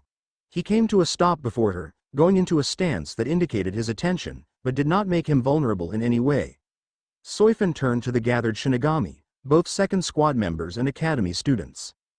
Before we begin our live combat testing, we have something to take care of. Most of you Academy students have hardly had to lift your blade, much less defend your life. But realize that is what is on the line. Soifun began pacing in front of the assembled Shinigami, her eyes taking a moment to study each student. Every time you draw your blade, your own life and the lives of your brothers in arms are relying on your ability to fight, your ability to kill. If you are not willing to accept this, then you have no place among our ranks. She paused for a moment to allow these thoughts to sink in. Today, and every day at the Academy is a chance to prove yourself capable of handling this responsibility. Keep that in mind from this day forward. Soifun stopped her pacing and turned to Naruto. Uzumaki Naruto, recent graduate of the Academy. I'm sure some of you may recognize him. He is here today because he never proved himself while he was in the Academy. Today is his chance to finally do that. If he proves himself capable, as with any other Shinigami, he will be assigned to a squad. Before you split off into your groups in order to be evaluated, Uzumaki Naruto will demonstrate to us his capabilities. Keep him in mind as you go through your own tests. More than just to be evaluated, he is here to show you how to kill. She turned to Naruto and in a lower voice so that only he could hear her continued, I do not like you, Uzumaki. But more importantly, I can't trust you. In my opinion, you shouldn't get this chance. But lucky for you, you do get this. Your last chance. Her eyes fought with his in a manner reminiscent of their own physical fight weeks before. Prove your words and prove yourself and show that this chance has not been wasted. And with those final words, Soifan produced a small, silver wafer before closing her fist on it, spreading its spiritual essence into the air. With a small smirk and a whispered, "Let's see what you can do." Soifan took her place next to the assembled shinigami, leaving Naruto on his own. A terrifying howl sounded from an uncomfortably close distance. The observing academy students whispered among themselves. Some telling stories of the legendary dead last, some wondering if the Shinigami Taiko had lost her mind, putting him up against something like that. However, all of them couldn't help but notice the utterly indifferent attitude of the Shinigami all their attention was devoted to. His hand still rested upon the hilt of his blade, and some began to voice the question of what the sword of the dead last would look like. He hadn't even shifted his stance, letting himself remain still as a statue as the academy students speculated. His cold eyes scanned everything in front of him, searching for a target.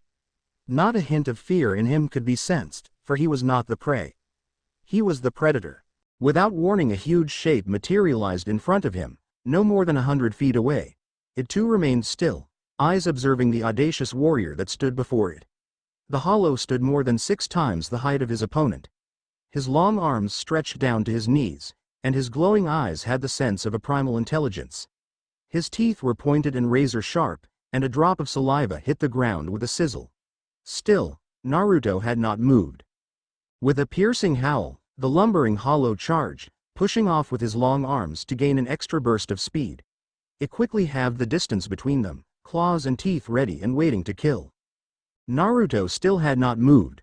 Junko didn't think she had ever been more terrified in her life. This huge beast was bearing down on her friend and she was too terrified to even move. Her knuckles were white on the hilt of her zanpakuto.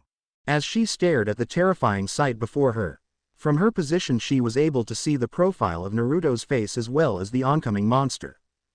Just as she was about to scream, something even more frightening happened. Naruto closed his eyes, as if welcoming death. And then he laughed. Not a creepy laugh, not a sarcastic laugh, nothing like that. It was full-blown humorous laugh, as if the man had never experienced something more hilarious. His eyes were closed and his head was thrown back. It was such a confusing sight that even the hollow slowed his approach, puzzled by the response of its intended prey. Naruto's voice broke through his laughter, though it was still colored by humor. "This is the fierce hollow, the nemesis of the Shinigami. This animal is what you fight against."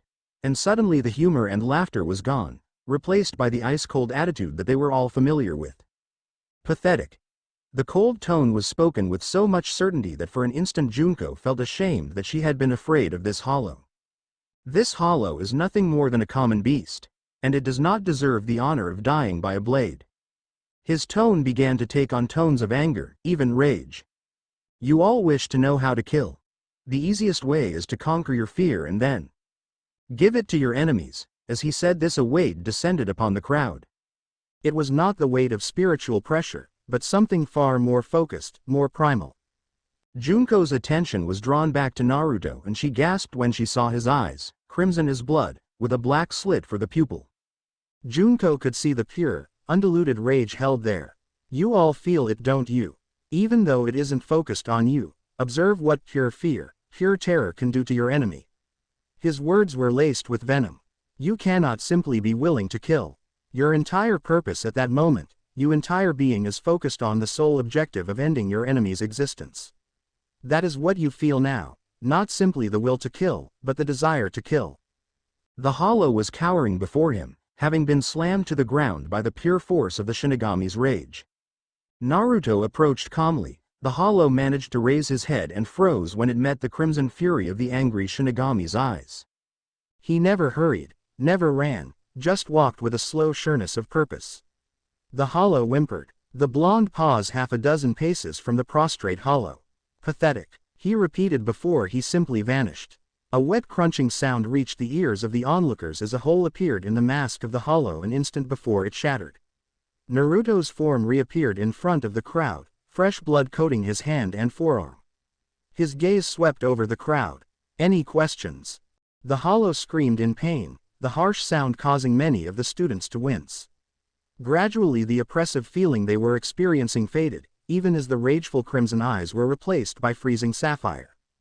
"Good luck to you all." His cold voice broke the silence that had settled as the hollow faded. But the silence that lingered as he walked away lasted much longer. Soifan remembered asking about the oppressive aura emitted by many hollows while she was still in the academy. The teacher described it as a side effect of the bloodlust certain less intelligent hollows emitted. Their willingness to kill influenced their reiatsu and resulted in an effect similar to spiritual pressure. The teacher had then gone on to explain that the hollows who were able to cause this effect were almost always some of the least intelligent and most savage. Easily dealt with by any skilled shinigami. According to the professor, it was the hollows who were intelligent enough to control their bloodlust which were the biggest threats. When the hollow materialized in front of Uzumaki Naruto, her sensitivity immediately allowed her to sense its bloodlust. Ignoring the slight effect it had on her, she maintained her gaze upon the smaller of the two opponents, gauging his reaction. When he did not move, she let her hand drop down to the hilt of her wakizashi, ready to intercede in an instant. When he still had not moved, even as the hollow was closing the distance with him, she frowned. He must have never encountered anything like a hollow's aura before. Not that surprising that he would freeze. 6 inches of her blade were bared when she stopped, hearing what was probably the last sound she would predict the blonde to make. He laughed. Uzumaki Naruto laughed. She was so surprised that her blade stayed where it was partially drawn even as the scene continued in front of her. His voice carried to her even as the hollow closed the last of the distance, albeit slower than before, almost cautious. She almost didn't recognize it as his voice, as it was spoken in obvious and never heard before humor. "This is the fierce hollow, the nemesis of the shinigami. This animal is what you fight against." Pathetic. And just like that the humor in his voice was gone, nothing more than a memory, replaced by his usual frigid tones. "This hollow is nothing more than a common beast, and it does not deserve the honor of dying by a blade." Soifan couldn't help but be interested in his face. She had seen more emotion on it in the past half-minute than in any of their previous conversations. Her eyes narrowed, trying to make sure they weren't tricking her. But she couldn't deny it this time. Crimson bled into his eyes, pushing away the emotionless blue, and replacing it with rage. Soifan shivered as his voice sounded again, deep with fury. "You all wish to know how to kill. The easiest way is to conquer your fear and then give it to your enemies." Soifan sucked in a breath as a force that could be felt physically descended on her. It wasn't the sensation itself that surprised her, it was that she instantly could tell it was identical to the feeling a hollow gives off, increased 100-fold. She stared wide-eyed at the slits in his blood-red eyes. "You all feel it, don't you? Even though it isn't focused on you, observe what pure fear, pure terror can do to your enemy. You cannot simply be willing to kill. Your entire purpose at that moment, your entire being is focused on the sole objective of ending your enemy's existence. That is what you feel now, not simply the will to kill, but the desire to kill." He approached the hollow, which Soifan only now noticed was cowering on the ground. His voice, lower this time, carried to her, pathetic. And with that he struck. She followed his movement forward, but she would have been surprised if anyone else had managed to. He buried his arm up to the elbow in the hollow's mask. The pain-filled screams of the hollow accompanied the sound of its mask shattering. His scarlet eyes were upon the gathered shinigami now, his back to the writhing hollow. "Any questions?" Red eyes faded along with the form of the dying hollow. The sapphire orbs were back, as emotionless as ever. With a final, "Good luck to you all," the blonde turned his back and walked away. In the following silence Soifan realized that she was still halfway through the motion of drawing her blade. With a final glance towards the retreating back of Naruto, she sheathed her blade and turned to the stunned spectators, trying to organize them. Junko nervously gripped the hilt of her zanpakuto, eyes scanning for her target. 2 of her friends and classmates stood behind her, each ready to fight. They were alone in the abandoned town that was the site of the evaluations, or at least they could not sense or see anyone around them. They were told their evaluators and, if necessary, protectors would be watching them. It had taken a while for the shinigami in charge, along with Soifan Taiko, to wake them from their collective trance. Junko was sure that much of their shock stemmed from seeing the legendary, Academy dead last. Uzumaki Naruto kills such a frightening opponent without any effort. But in her own mind, the sight had given her a much more personal insight. For the first time she had been confronted with what truly was the essence of being a shinigami. And she didn't think she liked it. She steeled herself as a dark shape materialized from the shadows, its unmistakable mask almost glowing in contrast with its shadowed body. She forcibly dismissed her doubts, and readied herself. Naruto's eyes stared out into the shadows of the town, its darkness increasing as dusk passed them and was replaced by full night. He stood on a hill outside the town, a little ways away from where Soifin had set up her base, where the students were expected to report back to. Periodically sounds of combat could be heard from the town and several groups of students had already reported in. His hand gripped the hilt of his blade tightly, finding some comfort in its familiar grip.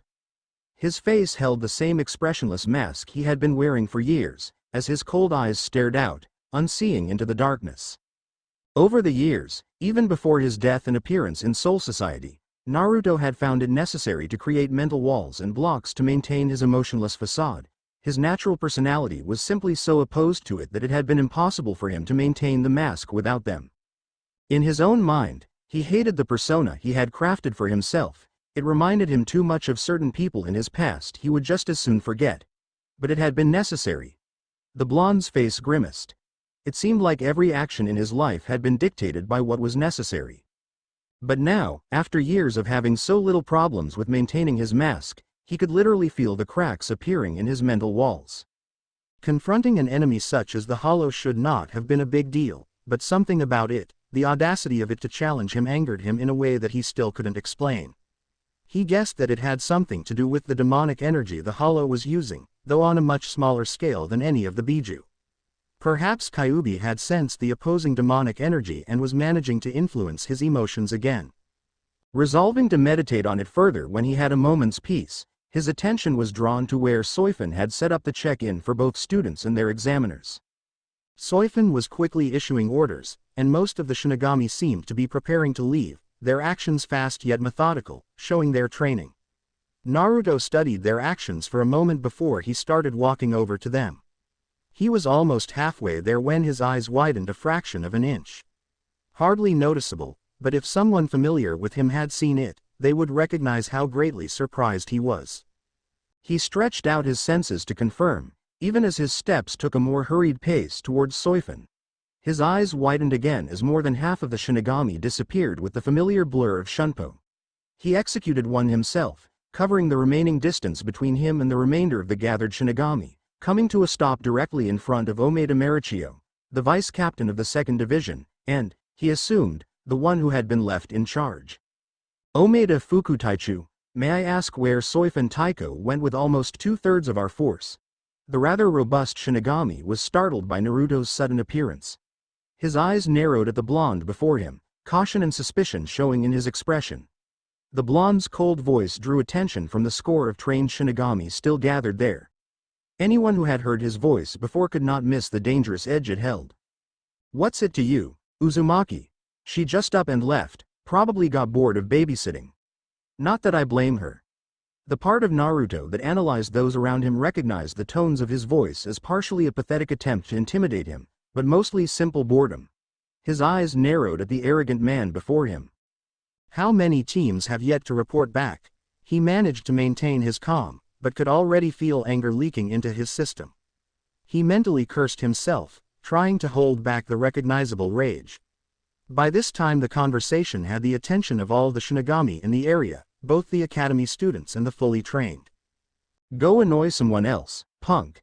Not all of us were as impressed as the academy students at the little show you put on earlier. I don't have time for brats like you. This time Naruto welcomed the rage that came boiling through his system. With a feral growl that sent shivers through the gathered shinigami, he grabbed the front of the vice-captain's black uniform and pulled down until they were at eye level to each other. A familiar weight settled on those gathered as crimson once again replaced sapphire in Naruto's eyes. How many teams? The harsh whisper was heard by all gathered. Omeda Marichio, though not the brightest member of the 2nd squad, was not a pushover as some believed. He was very arrogant and enjoyed picking fights, but he had the strength to back up most of his threats. More specifically, his strength in combat, particularly in the physical aspects of it, was pretty much the only thing he had going for him, other than his family name. No matter how much he was disliked, few could dispute the fact that he possessed the strength to act as the vice captain to the second squad. These thoughts went through the minds of those shinigami privileged enough to know him, as they saw the fear in his eyes. They themselves stood immobile under the force of Naruto's killing intent, though it was not nearly as oppressive as his earlier display. Marechio stood transfixed by the scarlet eyes. After a moment of silence he managed to gasp out, 11 teams still have yet to report in. Naruto narrowed his eyes and released the man. Turning his back on them, the oppressive aura faded. I suggest you prepare yourselves, we are about to be needed. With our force reduced to this, we will have trouble keeping the academy students safe from the approaching hollows. His cold voice was back, as he stared out at the city, senses reaching for the signatures he had detected earlier. Marechio, still a little shaky from his experience, tried to recover some dignity. Hollows got no reason to come around here, and that one piece of hollow bait wasn't enough to attract any significant hollows to the area. There was a moment of silence and then a bright red light shot up into the sky over the abandoned town. The signal that help was needed. Marechio, sensible enough to do his job, though still not worried, turned to issue orders. He was startled by their shocked expression as they stared behind him. Turning his head back to the town, he stared at the blonde that stood silhouetted on the skyline over the town. And the half a dozen emergency signals that framed his figure. Not even bothering to turn back to them, Naruto spoke, his frigid tones carrying even over the increased sounds of battle. Nevertheless, they're here. And with the flicker of Shunpo, he was gone. His brain finally catching up to the sight before him, Vice Captain Omeda Marechio began issuing orders, even as he realized what serious shit they were in. Naruto dashed through the shadow-filled streets, blue eyes alert and scanning for threats as he headed towards the nearest emergency signal. One hand rested on his sheathed blade, waiting for a provocation. Tonight blood would flow, there would be no restraining. A single tear fell from his eye. He could feel his blade pulse in response. It was ready, as always. His one constant companion. His voice sounded, only for himself, a whisper in the dark. The sun weeps, as the crimson tides rise again. An answering whisper sounded to his senses, it seemed to enfold him in warmth, in peace, even as it froze his fluctuating emotions. Why do you fight? He stopped, eyes darting from shadow to shadow, seeking the bearer of that voice. Who's there? His voice, though quiet, rang with cold authority. The voice sounded again, without direction, but full of peace, and this time decidedly feminine. That is not important right now. You will remember me in time. What is important right now, is that you remember yourself. Naruto felt annoyance at this calm voice and had to consciously prevent the anger from flooding over him again. His voice rang again, this time louder, a small amount of his annoyance showing through in his tones. I do not know who you are, but I do not have time for your riddles. Good day. Do not worry, you will know how to find yourself in time. We will be waiting, Naruto. Junko stood before the hollow, her drawn Zanpakuto a feeble defense to its monstrous form. Her teammates were behind her, both on the ground unconscious from the hollow's sneak attack. They had done fine against the original hollow they faced, pinning it down and wounding it with several Kido spells before Junko was able to split its mask with her sword. They had celebrated a job well done, letting down their guard for a moment. And then it struck. Apparently it had been stalking them for a while. It had taken advantage of their momentary distraction to attack. Junko was able to leap out of the way, but neither of her teammates were agile enough, receiving the full force of Hollow's opening attack and were sent flying against the building behind her. Which brought her to where she was now. She had no idea what happened to their evaluators, though, judging by the Hollow's skill at stealth and surprise attacks, it would not be inconceivable that they had already been rendered unable to fight. She had already sent up the emergency signal, but judging from the grin of the Hollow before her, it wasn't planning on letting the reinforcements arrive in time. The Hollow paced in front of her, stalking back and forth on all four limbs, its cat-like form towering over her as it waited for the chance to strike. She struck out with her blade, but the Hollow, with feline grace, easily avoided the blade. It grinned at her. So this is what the shinigami are reduced to now. Terrified children, hardly old enough to swing a blade. Its smirk turned malicious, pathetic. Junko flinched at the word, mind going back to a cold, emotionless voice speaking the same word hours before. At least those other two managed to sense me before I attacked, not that it did them much good. She paled, now knowing with certainty the fate of her examiners. Shut up and fight. Gathering her courage, she charged the hollow, though she had to immediately jump back to avoid its clawed arm as it struck out at her. It stared her in the eyes for a moment before chuckling. Then, it vanished. Junko spun around, stretching her senses out, trying to feel the reiatsu of her enemy. The shadows seemed to darken around her, even as the hollow's voice echoed over the abandoned street. How shall I kill you, little girl? Shall I slash your throat out and watch you struggle to draw a last breath? Shall I remove your arms and legs and let you slowly bleed out? Or perhaps I will simply immobilize you, and let you feel every excruciating moment as I devour you. Junko's eyes widened as a familiar aura of killing intent landed on her. She immediately recognized it, having been under its effects a scant few hours ago. She clutched her blade as she backed up closer to her teammates, determined to protect them. By this time, she realized that the hollow was toying with her, and she knew that her only hope lay with reinforcements. Eyes hardening, she stood, determined to defend her fallen friends with her last breath. This is who you are. This is your purpose. A soft voice sounded in her ear, and Junko immediately recognized it as the voice of her Zanpakuto, though she had only been able to talk to it briefly on a scant few occasions. The voice rang with a gentle but confident strength. Here is where your path lies. Between the enemy and those who cannot defend themselves. Junko closed her eyes for a moment. She had been uncomfortable when confronted with the cold-hearted truth of what it meant to be a shinigami. She couldn't accept that purpose. She couldn't kill without remorse, without emotion, and that is why you are worthy of my strength. When the day comes that you welcome killing, that is the day my strength will leave you. She nodded to herself, recognizing the truth that the voice spoke. Call me out. Call me to protect. As one we will stand before the darkness. As one we shall stand between heaven and hell. My strength is yours. Your will is mine. Call me out.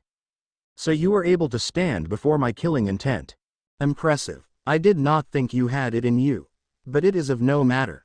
This is still the place you die. The voice of the hollow snapped her back to reality. She slowly raised her katana out of its guard position to above her head. She held it horizontally, the edge of it pointed to the sky, one hand on the hilt and one hand supporting the blade about 2/3 of the way down the length. She stared towards the sky, as she called out, her voice strong with newfound confidence, Shitsui Yori Tenkyu. Yaban no Tenshi. Descend from the heavens, angel of the night. A flash appeared in the sky, streaking towards them. Junko lifted her blade up, its point towards the sky, and the falling star impacted directly on it. There was no explosion, no noticeable burst of power. The comet seemed to simply be absorbed by Junko's blade. She felt peace settle on her as she examined her blade. Her sword was still a katana, but where silver steel had been before, a deep blue, almost black metal made up the blade. It was scattered with pinpricks of light that seemed to twinkle of their own accord. The edge of the blade was black as midnight as well as the hilt. The silver guard was a perfect circle, taking the appearance of the moon. Her eyes turned to where she could sense the lurking hollow. Her eyes glowed, strong and confident as she lowered the sword back into a guard position. She remained silent, waiting for her opponent to strike. Amusing, you think your newfound power will save you. The hollow stalked out from the shadows. It walked on all four limbs, feline grace showing in its movements, and standing twice as tall as Junko. Still, she didn't waver before its intimidating figure. Foolish little shinigami. You still have no idea of what you face. Its clawed hand once again lashed out at her, but this time she brought her sword to bear and with an elegant sidestep, left a long gash up the hollow's arm. She ignored its scream as she stepped in close, aiming her next slash for the hollow's mask, her eyes grim with determination. Faster than she could see, the hollow's hand intercepted the blade, catching it easily, disabling her weapon. It seems I may have underestimated you slightly, but the game is over. And then Junko's world was consumed by pain. She could feel it as the hollow slowly drew the claw out of her chest. She struggled to draw breath, feeling her lungs begin to flood with her own crimson blood. She coughed and stared at the ground unseeing, uncomprehending the pool of blood that was beginning to spread around her. Dimly she realized she had fallen to her knees, and a certain part of her mind registered that her blade lay beside her, back in its normal form. But beyond this all she could think about was the pain. That and the cold, chilling laugh that echoed across the street. Naruto felt a change in the ryotsu of the encounter that he was heading towards. He could already tell that it wasn't enough of a change to influence the ultimate outcome of the fight, but hopefully whoever it was would be able to hold on for just another minute. He poured a decent amount of his rather meager ryotsu stores into his legs, pushing himself further, faster. He finally landed on a building overlooking the confrontation, just in time to see Junko step inside the hollow's guard. He was already moving by the time that the hollow had caught her blade and then impaled her with its intimidating claws. His eyes narrowed, and the emotions that had been swirling through him all day seemed to freeze and vanish, leaving behind the cold and emotionless warrior that had been feared throughout the elemental nations. Konoha's demon was out for blood. She could feel the darkness closing around the edges of her vision. A small part of her fought back against it, willing it back, but the larger part of her welcomed the relief from the pain. Then there was a voice she recognized for its cold tones, only now the cold tones held a burning, intimidating edge. She struggled to understand the words the voice spoke, fighting back against the darkness that threatened to envelop her. With a burst of strength she didn't realize she had, Junko forced her eyes to open and focus upon the scene before her. Her eyes were immediately drawn to the back of the blonde shinigami that stood between her and the hollow. His cold voice cut through her haze. "I have no time to play games with you. I give you your only two choices. Leave or die." He spoke the words with simple certainty and finality. One hand gripped the sheath of his blade, thumb directly under the guard. They stood like that for a moment of silence before the hollow laughed. "You have some audacity, Shinigami. I think I'll make sure your death is painful." The distinct sound of sliding metal sounded for an instant, drawing both Junko's and the hollow's attention to Naruto's side. His thumb had pushed up on the guard of the blade, bearing an inch of steel. Naruto's voice sounded again, frigid in the evening air. "You have made your choice. So be it." With slow elegance, Naruto drew his blade, bearing the unadorned silver metal, words coming to his lips as he did so. "Itu Shukume, Anakin. Lament your fate, demon blade." The sword rang as it was unsheathed, but the ringing sound did not die away. It increased, rising in pitch and volume till it was almost deafening. Junko was sure that every shinigami and hollow in the area could hear it. And then it changed. From the metallic ringing sound it turned to an animalistic howl, a cry of grief and sorrow, of loneliness and despair. Junko felt tears come into her eyes as the sound rang in her heart, echoing with a chord that told of a lifetime of pain. And as the sound reached its peak, the blade changed. Shadows seemed to leak out of it, wrapping the blade in a cloak of darkness, until none of the blade could be seen. The hilt also changed, but to a pure white, as if to provide a counterpoint to the shadowy blade. The mournful cry ceased and faded away, leaving a strange loneliness behind. Naruto stared at the flickering shadows that wrapped his blade, and Junko was shocked to realize that he had a small smile on his face. His voice was heard, though it was immediately apparent that it was not for anyone's benefit but his own. "It has been a while, my friend." His words rang with fondness, as if he was greeting a lifelong friend that he hadn't seen in years. But then the expression faded as his eyes went to the pure white hilt of the blade. His hand seemed to caress the snowy handle hesitantly, and for an instant, Junko saw his eyes glisten with unshed tears. Then they were gone as Naruto turned back to his enemy. Cold blue eyes met the glowing eyes of the hollow. And in that moment the hollow realized that this enemy was far beyond him. "Now, you die." In an instant a line of shadowy flame had been traced across the hollow's mask. Junko this time managed to make Naruto's movements out as a blur, but still was shocked at his speed. The hollow didn't even have time to react, before it was fading from existence.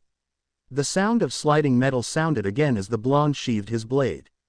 He quickly sent up the blue signal calling for medical assistance, and then he was at Junko's side in an instant, moving with the same speed he had attacked the hollow. She could make out his concerned face, but everything seemed to be growing darker, fading from her vision. His words made their way to her through the darkness, and Junko thought they might actually be tinged with something akin to concern.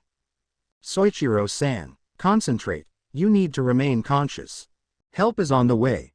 Junko tried to draw a breath, but she felt as if a huge weight was on her chest. At least the pain was beginning to fade, being replaced by a cold numbness.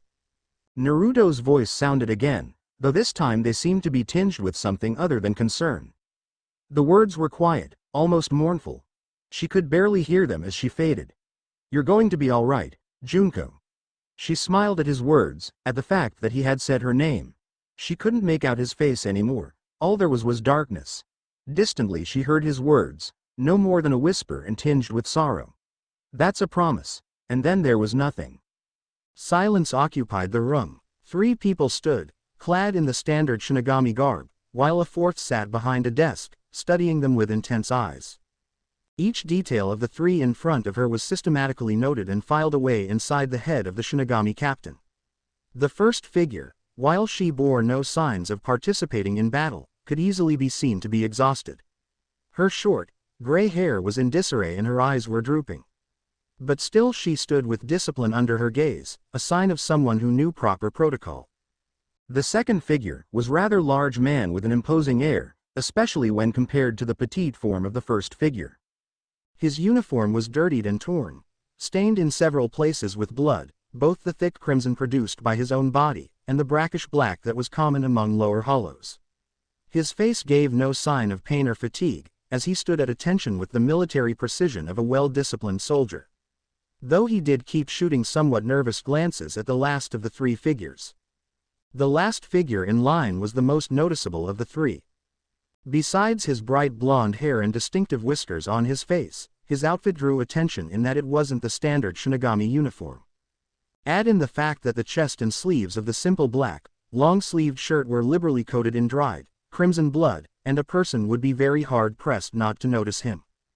His face was expressionless, though anyone who took the time to meet his gaze could easily recognize the emotions swirling under the surface. Behind his deceptively calm facade, there raged a frozen ocean of anger. His sapphire eyes never left the petite figure which sat before them. His hand, coated with dried blood, stood out in stark contrast upon the pure white hilt of his blade. "Where the hell were you?" There was no disguising the anger in his voice as it broke the silence of the room. Its barely controlled fury made the words seem strained to remain at their normal emotionless pitches. He didn't rant or rave, didn't shout, simply asked the question and waited for an answer, eyes never leaving the shinigami captain which sat behind her desk. The room seemed to suffer a sudden drop in temperature as Soifun met Uzumaki Naruto's gaze without flinching. Katetsu Izan and Omeda Marichio exchanged uneasy glances. "Watch your tone, Uzumaki. Remember your place and show respect." Their stare down continued, neither flinching from the other's gaze. Naruto's voice broke the silence, though he spoke in quiet tones. "The people who deserve my respect have never had to ask for it, much less demand it." The room's temperature dropped another few degrees as matching anger appeared in Soifun's face. "Be very careful with your next words, Uzumaki." The silence after this statement hung in the air for minutes. Finally deciding that the blonde wasn't going to offer a retort, Soifun turned to her lieutenant. "Now, I want a full report of what happened and why half a dozen of my shinigami are lying in beds over in the 4th squad, alongside almost 24 academy students." The imposing figure of Omeda Marichio shrunk a little under her gaze as he responded, his clipped military tones covering his nerves. "Sir, immediately after you left, distress flares were launched from almost every team still in the field. I dispatched teams to extract them, but with our depleted numbers, and having to divide our remaining forces, casualties were inevitable. Initial reports show that there were at least 24 hollows on the field at the time I dispatched the extraction teams.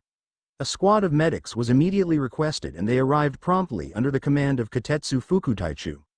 Fortunately, there was nothing above C-class hollows, so we were able to avoid any fatalities, sir." Before Soifun could respond, Naruto's voice once again broke the silence. "No, the hollow that attacked the team of Soichiro Junko was a high B-class hollow.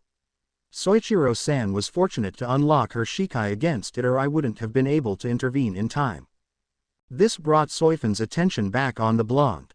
She had not missed the change in his blade. "And you proceeded to kill it with your Shikai. Uzumaki, I do not appreciate being misled or lied to."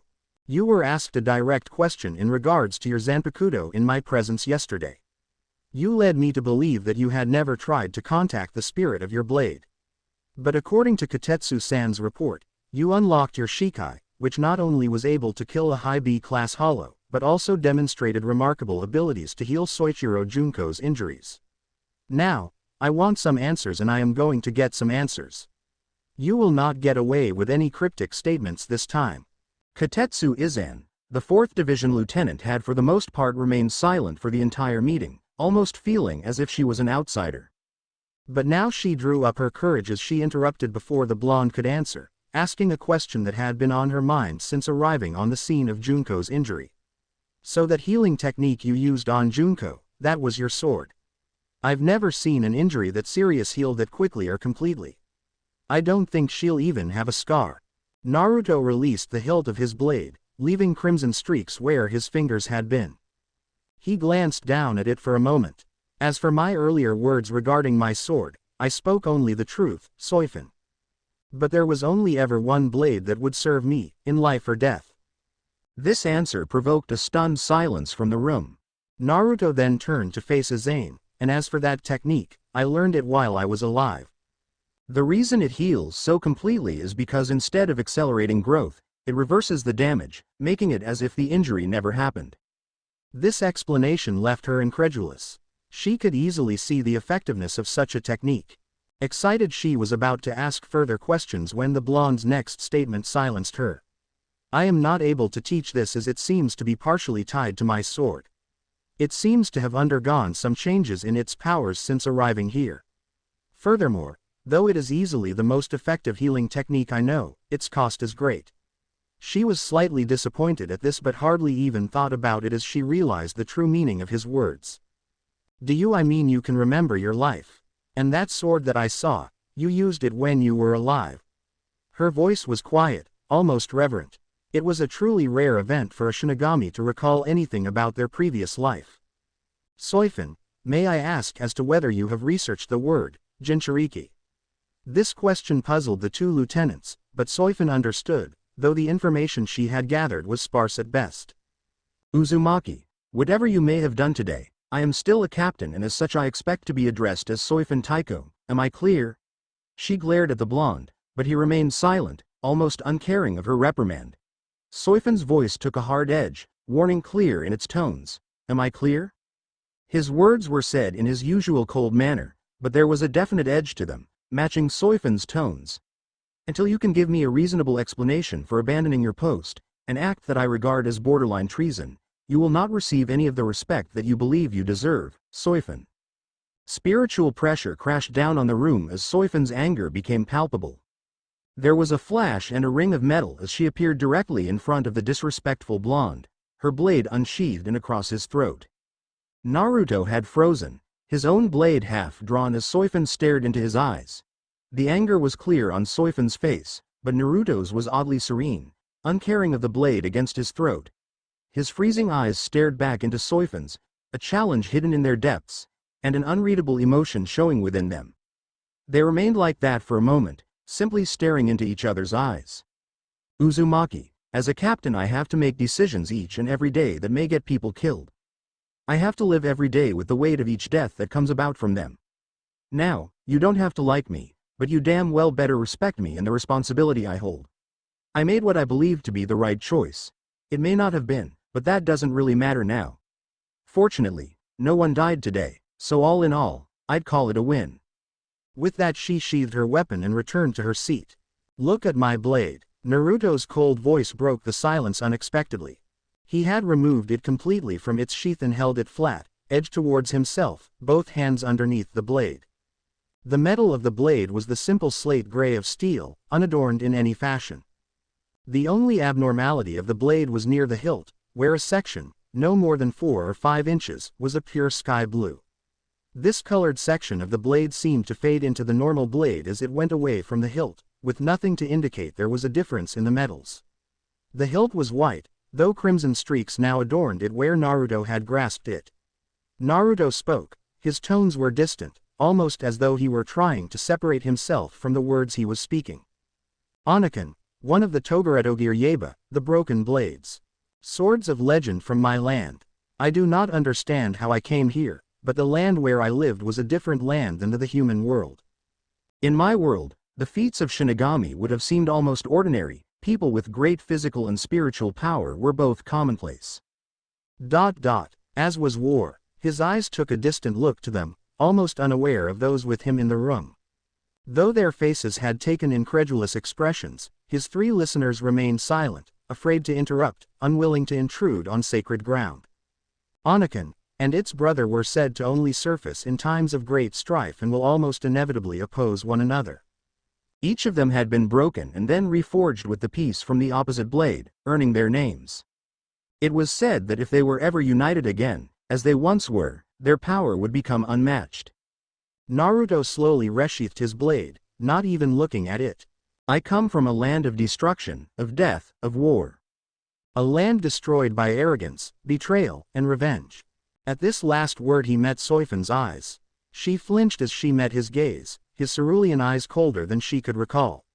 Choosing to seek revenge over duty is the act of a traitor. Know this, Soifan, if you ever cause me to draw my blade against you again, you had best be prepared to kill me, for one of us will not live to see that day end. He maintained his gaze for another moment before spinning on his heel and taking a step towards the door. What could someone like you know of betrayal, of the desire for revenge? Soifan's voice lashed out at him, colored with anger, and he stopped where he was, his back to them. His voice, when he spoke, was still cold. Soifan, you feel you were betrayed by someone who cared enough for you to make the difficult decision for you. Even today, when you received word of Shihoin Yoruichi's location, all you could think about was revenge, forgetting your duty. You lost a mentor, but she gave you the opportunity to reach where you are today. He turned back to them and all three were taken aback by the single tear that trailed down the side of his cheek. He left it unacknowledged as he continued. The person who taught me that technique I used today, she used it once, to save my life, at the cost of her own. That is the cost of that technique. A life for a life. His eyes were no longer focused on them. With her death, she finally managed to not only say the words she had struggled for years to say, but she proved them, to herself and to me. I can't claim that I returned her love, but I could have, in time, grown to love her. Naruto's eyes became focused once more on Soifan, frigid steel showing in his eyes. That was the first of my futures stolen from me by betrayal, the might-have-beens that never happened because of my brother's dagger in my back. I know more about betrayal than I would wish on anyone, and there have been times in my life that I have known nothing but the desire for revenge. I walked down that lonely road as far as anyone can. Do not make the same mistake. He took a deep breath before turning back to the door. If you will excuse me, I have something to speak with Soichiro-san about. She's unconscious right now, over in the 4th division.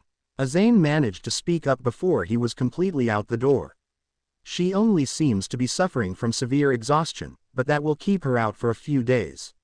If you want, I can give her a message when she wakes up. Naruto halted once more before the open door. His voice was quiet, but clearly showing emotion, his tones mournful. No, I believe she needs to hear it from me. It is my responsibility. He turned his head, glancing over his shoulder at Soifan. Today was not a win. Soichiro Junko is dying. Complete silence met his statement. So complete was their shock that it took them a full 10 seconds to react after Naruto collapsed onto the floor as he took a step into the hallway. The initial report Retsu Unohana received from her lieutenant intrigued her greatly.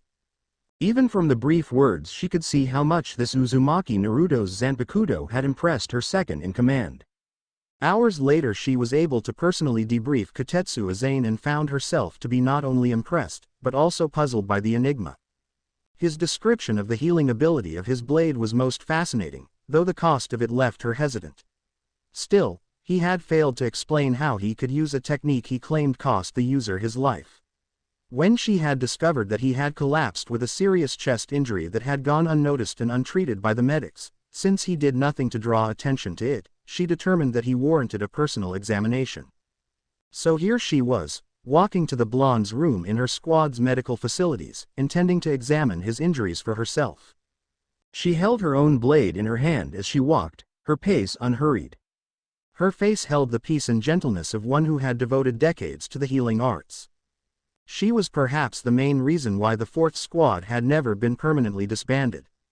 Many shinigami felt that the job of the medic was unnecessary, since a soul's form and body is much more resilient than the body of a human.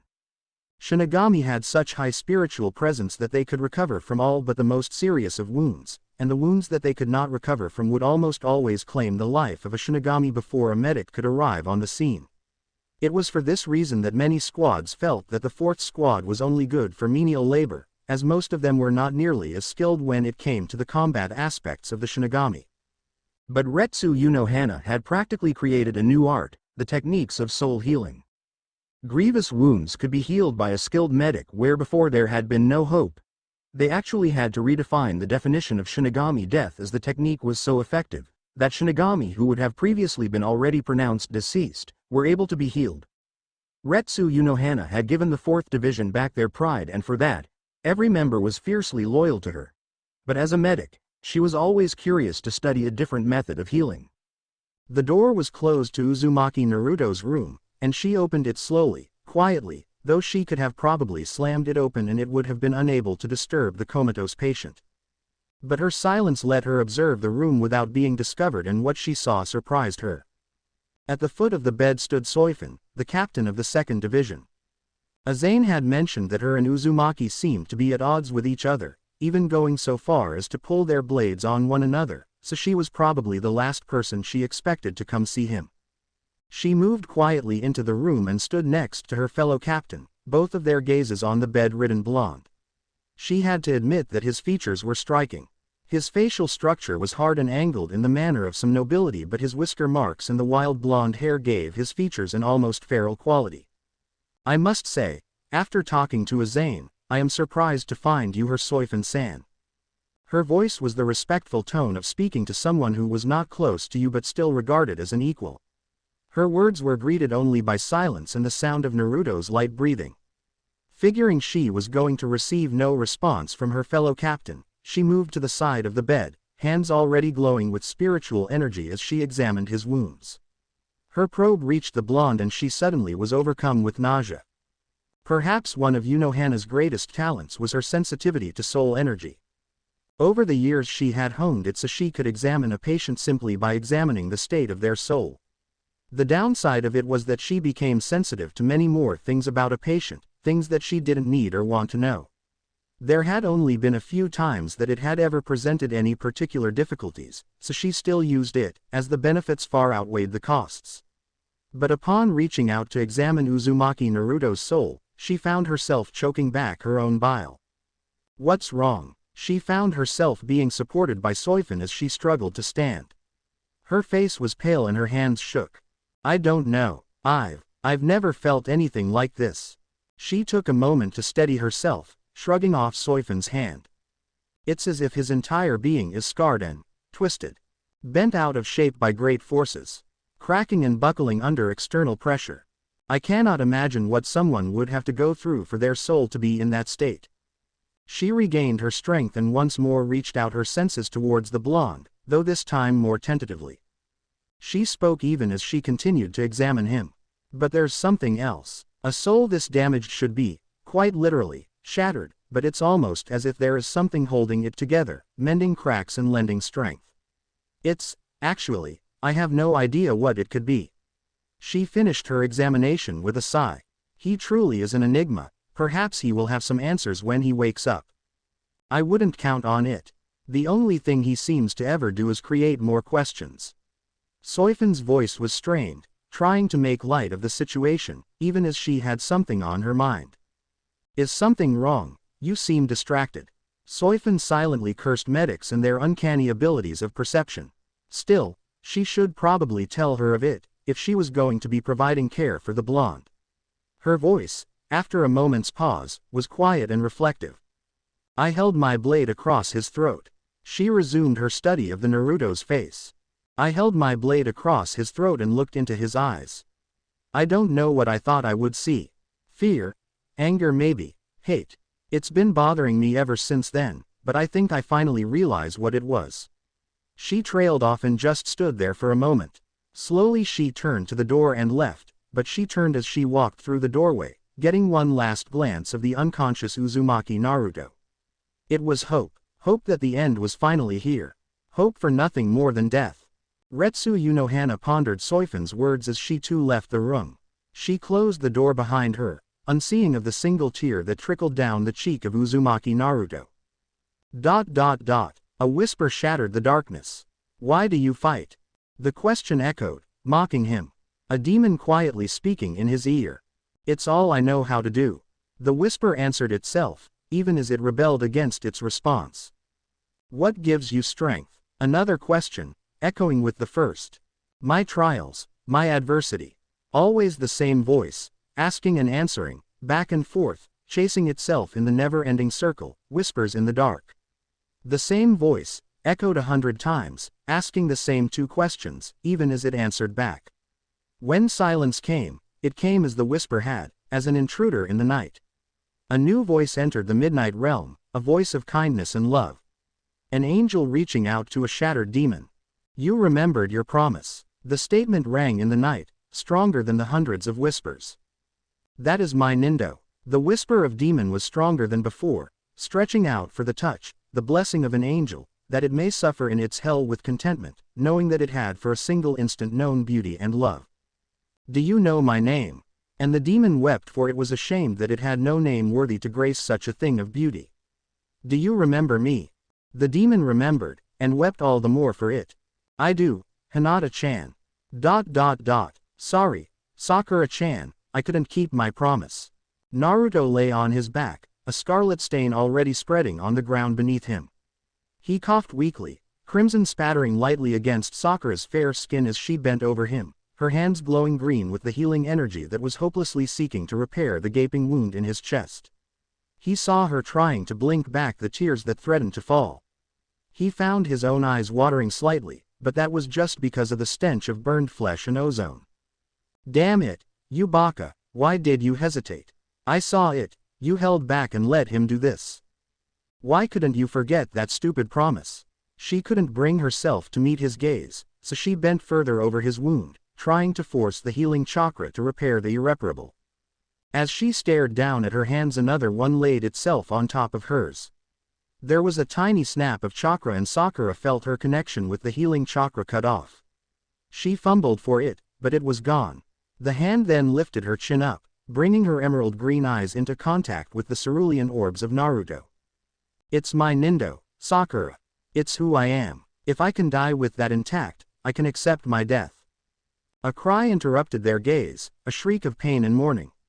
Naruto looked up and found his gaze locked with the lavender eyes of Hyuga Hanata as she stared at him with wide eyes, tears already spilling down her cheeks. Naruto-kun. Even as the cry left her lips, she was at his side, studying his wounds. She seemed almost in a daze. Naruto managed what he thought would be his last smile, managing his mischievous, foxy grin. Dying the hero, with two beautiful women mourning my death. Can't imagine a much better way to go, nay.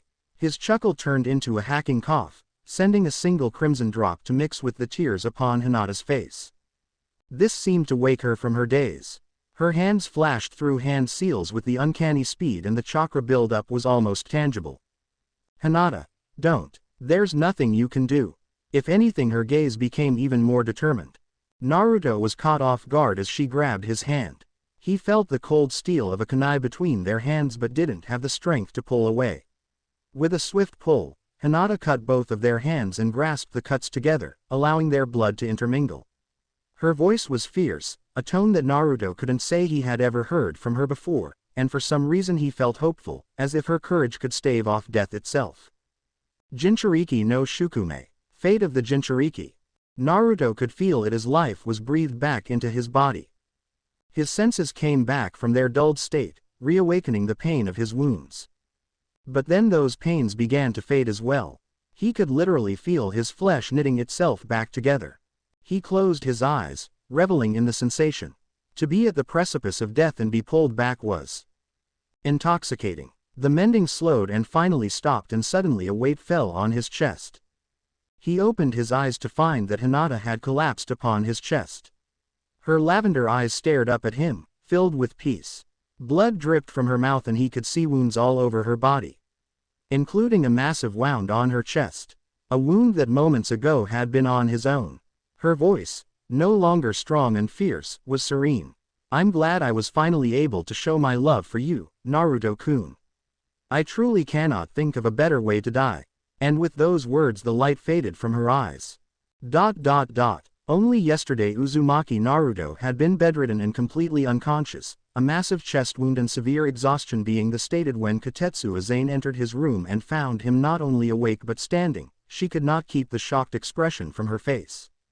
He stood before a painter's easel, a delicate brush in hand, though the paint upon it was dry.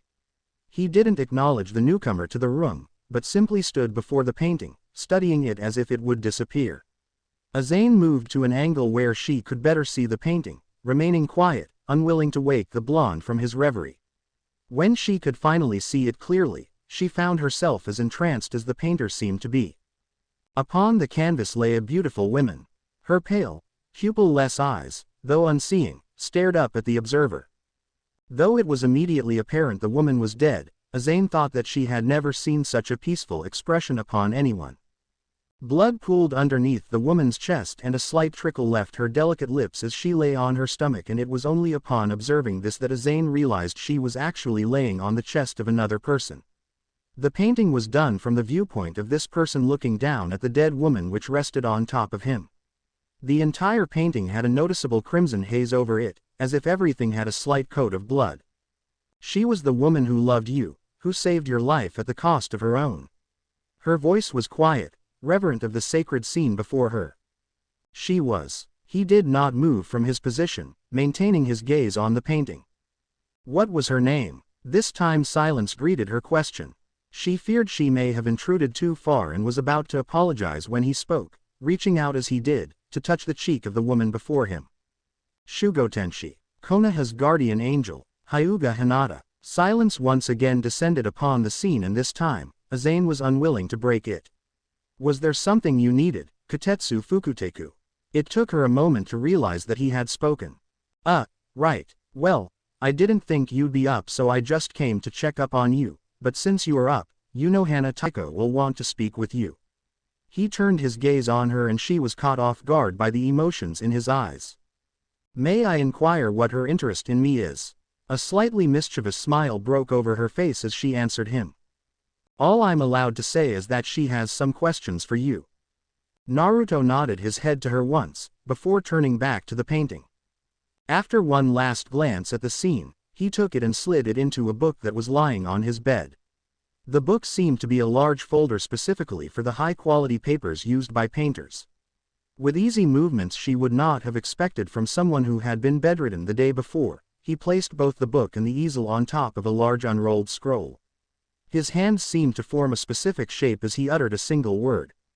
Fuin. A plume of smoke accompanied the word, obscuring her view of the blonde, though she heard him repeat the word again after a few seconds. After the smoke cleared, the book, easel, and scroll had all vanished. Then let us not keep her waiting. He exited the room, leaving a speechless silver-haired woman behind him. It took her only an instant to regain her senses and she was immediately hurrying after him. Retsu Unohana had had an unusual couple days, and that trend seemed to be continuing as Uzumaki Naruto entered her office, accompanied by her lieutenant, Katetsu Azane. Her eyebrows climbed towards her dark hair as her eyes met those of her second-in-command, but all she received was a shrug of the shoulders as an explanation. By the time her gaze had returned to Naruto, he had taken a respectful and disciplined stance before her. You wished to see me, Retsu Taiko. She studied him for a minute in silence, her eyes meeting his cold sapphire orbs. She offered him a smile as she spoke. Uzumaki-san, what would you say to an offer of joining the 4th Division? Darkness surrounded him, enclosing but never touching his skin. He could look down at his hand and see it plainly, but anything beyond a foot from him was nothing but shadows and whispers. The whispers were never ceasing, as if from 1,000 voices, none agreeing but all speaking at the same time, and they surrounded his figure every bit as much as the darkness. Nothing, either sight or sound, was distinct, and he found himself turning and seeking, with both eye and ear for something discreet, something identifiable as separate from the mass of shadows, different from the orchestra of whispers. Shadows became human figures, still dark and indistinguishable from each other, and the whispers increased to muttered voices, still sounding the cacophony of 1,000 voices speaking at once. There was anger in their voices, and love, hope and terror. Hatred and devotion and every other emotion, each with their own representative in the throng, all speaking at once. He spun around, still seeking something to hang on to, somewhere solid and true to shelter his sanity, as the voices kept getting louder and louder, and the figures crowded closer and closer, each seeking to reach him first, but never pushing each other. The voices continued in their crescendo, reaching their peak until it was as if all the world was shouting their hatred and devotion to him. All he could do was crouch down, holding his hands over his ears, and wait for the tidal wave of sound to pass, and hope that he retained his sanity. The silence that followed was every bit as deafening as the sound had been, and he found himself missing the voices. The figures surrounding him had ceased their advance, leaving a circle close to 10 feet across which was void of anything except himself, standing in the center. The circle itself seemed to have its own light and strength, preventing the shadows from advancing any further, lest they be banished by the radiance that surrounded him. He turned his head slowly, eyeing the figures, and, though he could not see anything more than shadows, he got the sense that they were doing the same to him, judging him, taking his measure, and evaluating exactly how he was a threat. His eyes came to rest on a figure in the crowd that somehow seemed different than the others, and he received a strange sense of approval, even as the figure stepped into the light of the bare circle around him. "Do you remember me?" Shadows still clung to her figure, obscuring her body, but her voice was that of a young woman and her face was unobstructed by shadows. A mask which bore several red markings covered her face, and the way she held herself told him that this was a woman who had seen combat. "I know your face, but I don't remember." His voice was mournful, almost ashamed. "There is much I don't remember." He got the distinct feeling that she was smiling at him. "You will, Naruto-kun. You must." A second figure stepped out of the crowd. A petite girl with dark, blue hair, pale skin, and lavender eyes. Shadows clung to her in the same way as they did to the first figure. "Your memories are what make you who you are." A third figure joined them, this one a young man with black hair in a bowl-style cut, and large, over-pronounced eyebrows. "And since you have forgotten who you are, you have lost your power." The central figure's eyes darkened, angry red showing in his eyes. "I do not want that power, it does not belong to me." The three figures facing him spoke, alternating between them, but so quickly and close together that it was almost impossible to track who spoke each word. "That is not your choice. This is your power. Cursed as it may be, there will come a time soon when you must bring it out.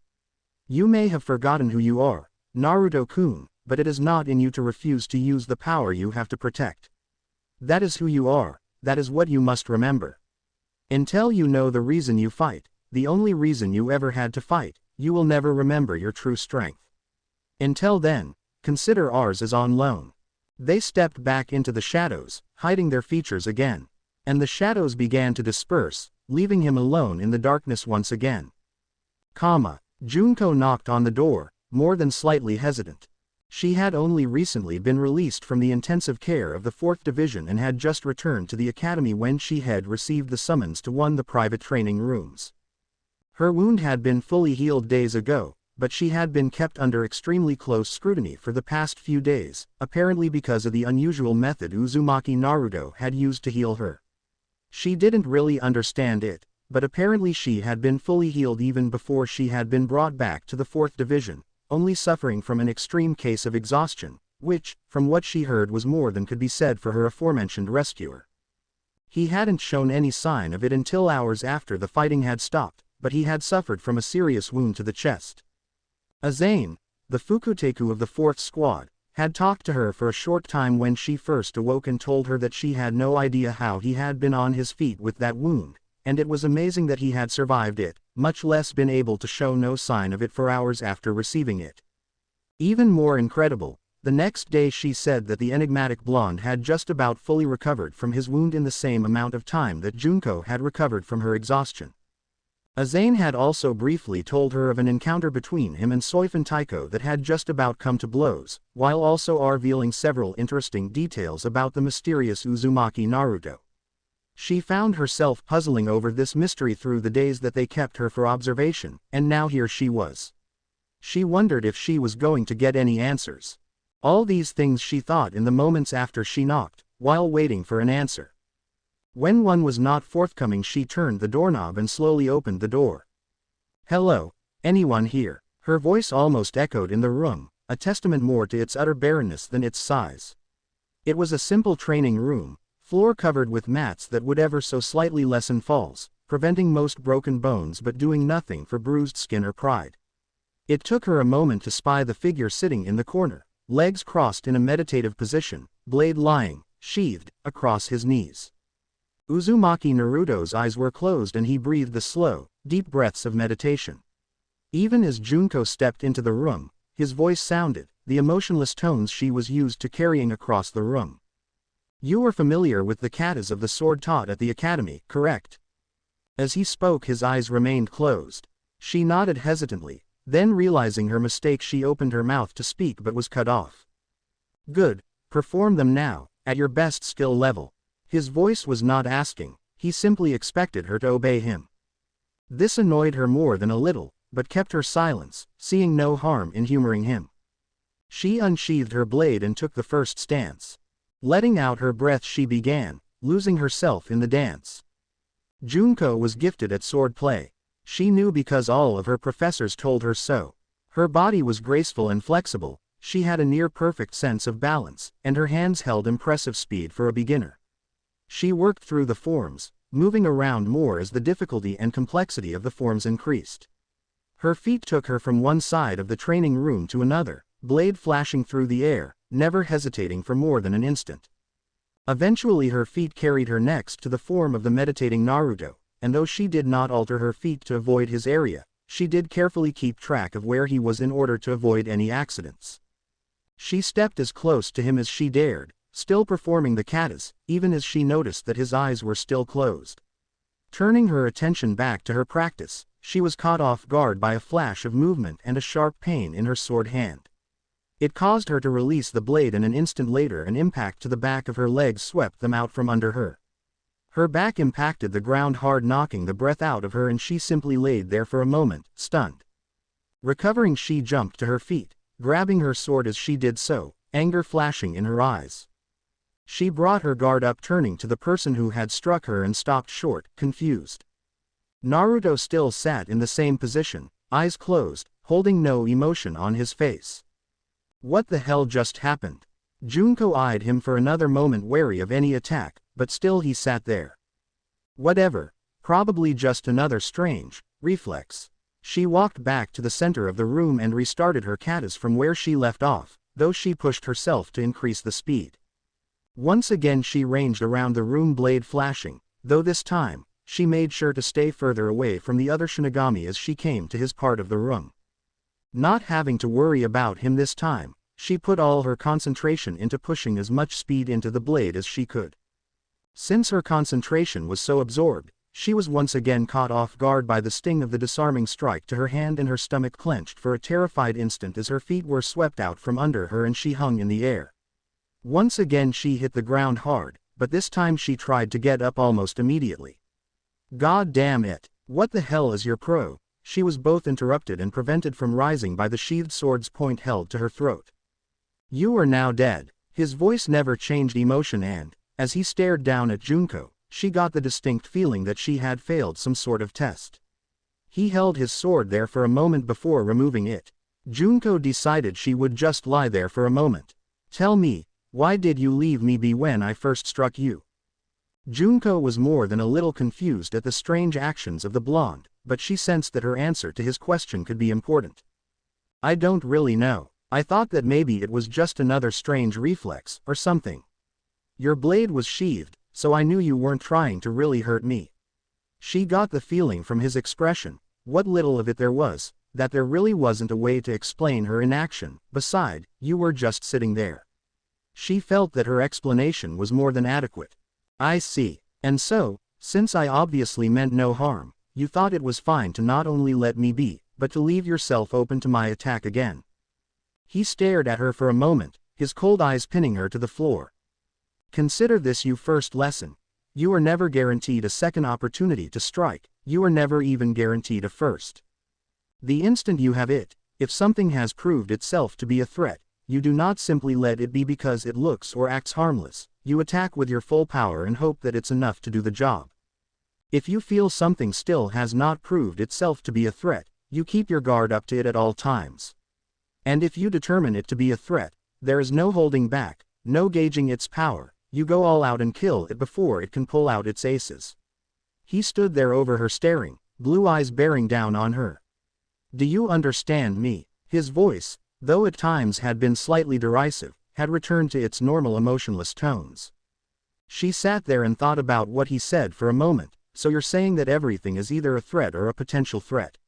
What about trust? He stared at her for a moment longer before nodding, almost to himself, as if acknowledging that it was a valid question. In everyday life, for everyday people, trust is a simple enough matter. They rarely have matters of enough importance to warrant a breaking of trust anyways. But for those who live on the battlefield, those who live and kill and die with sword in hand, trust is not so easy. Trusting the wrong person gets you killed. At the very least. This last he spoke quietly, his voice trailing off into the distance of memories.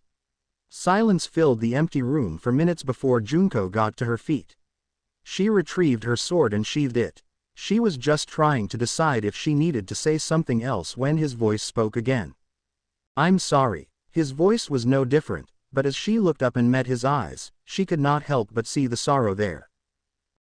What? She felt like she was suffering from emotional whiplash and spent a second contemplating the idea of bipolar shinigami. He spoke again slowly, hesitantly, as if he feared the very words he spoke. The technique I used to save you is imperfect when performed by one such as myself. It demands a heavy price, one that I am unable to pay, and as such there are consequences. Junko remained silent, not daring to speak as he tried to explain. You were dying, on the very cusp of death, and your wound was such that there was a good chance you'd have died, even if there had been a medic there. This technique, it heals you by sacrificing a portion of the user's soul, and exchanging it with the strain and damage of the recipient's soul. The trauma of breaking one's soul is something that cannot be survived, and the very fact that the user is not supposed to survive is instrumental in the successful completion of this technique. My soul seems to be unable to truly die, therefore the technique is not completed, because the portion of my soul which is given to you still maintains a link back to mine. He paused for a moment, trying to find the right words for what he had to say. Junko spoke up, unable to hold back the question. Since the technique is incomplete, what does that mean for me? She felt fear of his answer, and they were confirmed as Naruto met her eyes. This was not the first time I used that technique. Of the half-dozen people I used this technique on while I was alive, all but one of them died directly because of my using this on them, eventually. Some of them within a year, one of them lived for 7, but only one of their deaths was not caused by this technique. Despite the terrible words he spoke, Junko could not contain her curiosity. And the one who didn't die because of this technique? She couldn't contain the shiver that went through her as Naruto replied, satisfaction tinting his voice. His death was caused by something else. Again silence enfolded them before Junko again spoke. So, what now? Can anything be done? Naruto shook his head. I really have no idea. The rules could be different from when I was alive, but there really isn't any way to know for certain. There is only one thing I can do, and it's only if you want to. I must repay my debt. He spoke these last words with finality and determination. Soichiro Junko. He now spoke in formal tones. I find myself in your debt. If you wish, in order to repay that debt, I will take you as my second and apprentice, teaching and training you, so long as you are willing to put your all into it. His eyes held her transfixed and she considered his words. What exactly would you be teaching me? The corner of his lips curved slightly upward and she was reminded of their first meeting, when she thought that his face was much more suited to smiling. Now, after the first time seeing a true smile, she knew that she had been right. Come with me and find out. And with that he spun on his heel, and marched out the room. Junko found herself following him. There were many things he could teach her. Physical training would be a must. Hand-to-hand and speed would be hammered into her. Kido, He was no more qualified to teach than those at the academy, at least not yet. Probably the biggest thing would be simply how to think and how to approach combat. She would serve as his second for what Hana had asked him to do. He needed someone he could train, someone who was not already embedded in the squad, but still skilled, at least when it came to basics of combat. He could train her and drill her, and eventually after decades of work she would be the most capable shinigami in all of Soul Society. That is, if she didn't die first. Naruto grimaced at the thought, but discarded it as something that he could not influence and instead turned his thoughts to the last thing he could teach her, the sword. He found himself hesitant to train her in this. He fought differently than most, certainly different than anyone in Soul Society. It was a way of fighting that not all could embrace. Finally he decided to just wait and see. If she couldn't do it, or didn't want to after seeing what his method truly was, he could always teach her one of the countless other styles he knew. They were practically unnecessary for him, but she might find one of them more suited to her than the true form of Kenjutsu. He would leave it up to her, though she really couldn't decide until she saw it for herself. The question was how best to demonstrate it. Two figures appeared in their way, further down the street. Their stance made it obvious that they were intentionally barring the way. Ah, well, no time like the present. Junko recognized the figures before her, and she was terrified. Of all the people in Soul Society, the only one who was possibly more terrifying was Zaraki Kenpachi. And she judged that contest to be more a matter of opinion than something that could actually be determined for sure. Regardless, she did not like the look on the face Kuretsuchi Mayuri as he stared at her blonde companion. It was the expression of someone who saw people as objects for his own study and amusement, an expression that showed he had found a new toy that fascinated him. His vice captain stood at his side, every bit as expressionless as Naruto ever was. Ah, Uzumaki-san, I have been hearing some truly fascinating stories about you. Interesting powers, from another world, and most fascinating of all, a Jinchuriki. At this last word, his voice lit up with something similar to lust. You shall be my most interesting specimen I have had the pleasure of dissecting in a long time. He turned to his subordinate. Nemu, incapacitate him. He is formidable in hand-to-hand combat, so you may use your sword. With those words, he tossed her a capsule, that, upon contact with her hand, transformed into a thin, black katana. Hi, Mayuri-sama. Her voice was as emotionless as her face as she drew her blade and settled into a guard position facing Naruto. The blonde merely stared at her for a moment before asking a question. Why are you willing to fight me? Her response was simple and immediate. Mayuri-sama wills it. He is my creator, therefore, I am his tool. Naruto's eyes narrowed at her response. You remind me of someone I once knew, he trailed off, and to Junko, it seemed as if he was struggling to remember. Suddenly a smile bloomed from his emotionless face, catching Junko off guard with its brilliance and purity. Her name was Haku. He shook himself out of his contemplation and turned his attention back to the vice captain facing him. Another question, are you willing to kill me? This time her answer was not so immediate and her voice was slightly puzzled, though still resolute. I would rather not, but I will if I must. Naruto nodded. Junko thought he was satisfied with her answer. One final question. For the first time since they confronted him he laid his hand on his sword. When he spoke, his voice was still emotionless, but now held an unmistakable, cold edge. Are you willing to die? Junko saw Nemu's eyes widen slightly, and knew she had been just as caught off guard by his question and tone as she herself had been. Her voice when she answered, held a waver that had not been there before. Why do you think this must come to death, Uzumaki-san? He laughed, just as he had laughed before he killed the Hollow. It was the most terrifying thing Junko had ever heard. You come here with a mad scientist intent on dissecting me, and expect me to not be willing to kill to avoid that. And even beyond that, his voice grew harder with each word, you have drawn your sword and pointed it at me. And you expect this to not come to death. How the hell could it not?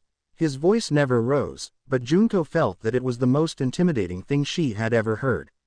Nemu could not hide the uncertainty on her face now.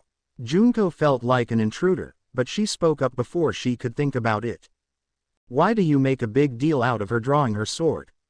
How is that worse than them wanting to dissect you? His cold blue eyes met hers, and she flinched as she saw a swirl of crimson deep in their depths. This is your second lesson, Junko. Almost every weapon known to man was first a tool. The spear and bow were used for hunting, the staff for walking, the scythe for harvesting, the knife for skinning.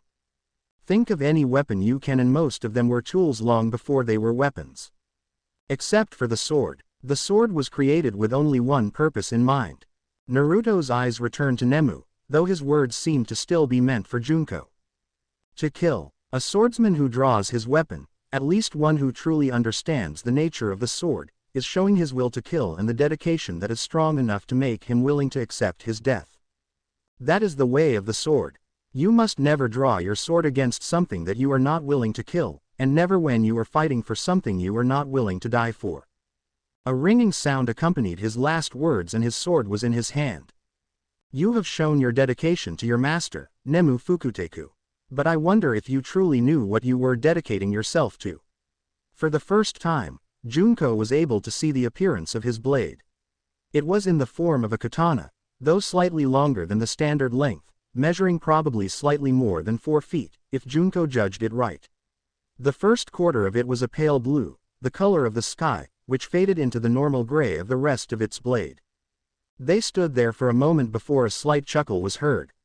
Very amusing, but your words are meaningless. Nemu, I'm growing impatient. At her captain and creator's words, Junko saw her determination return.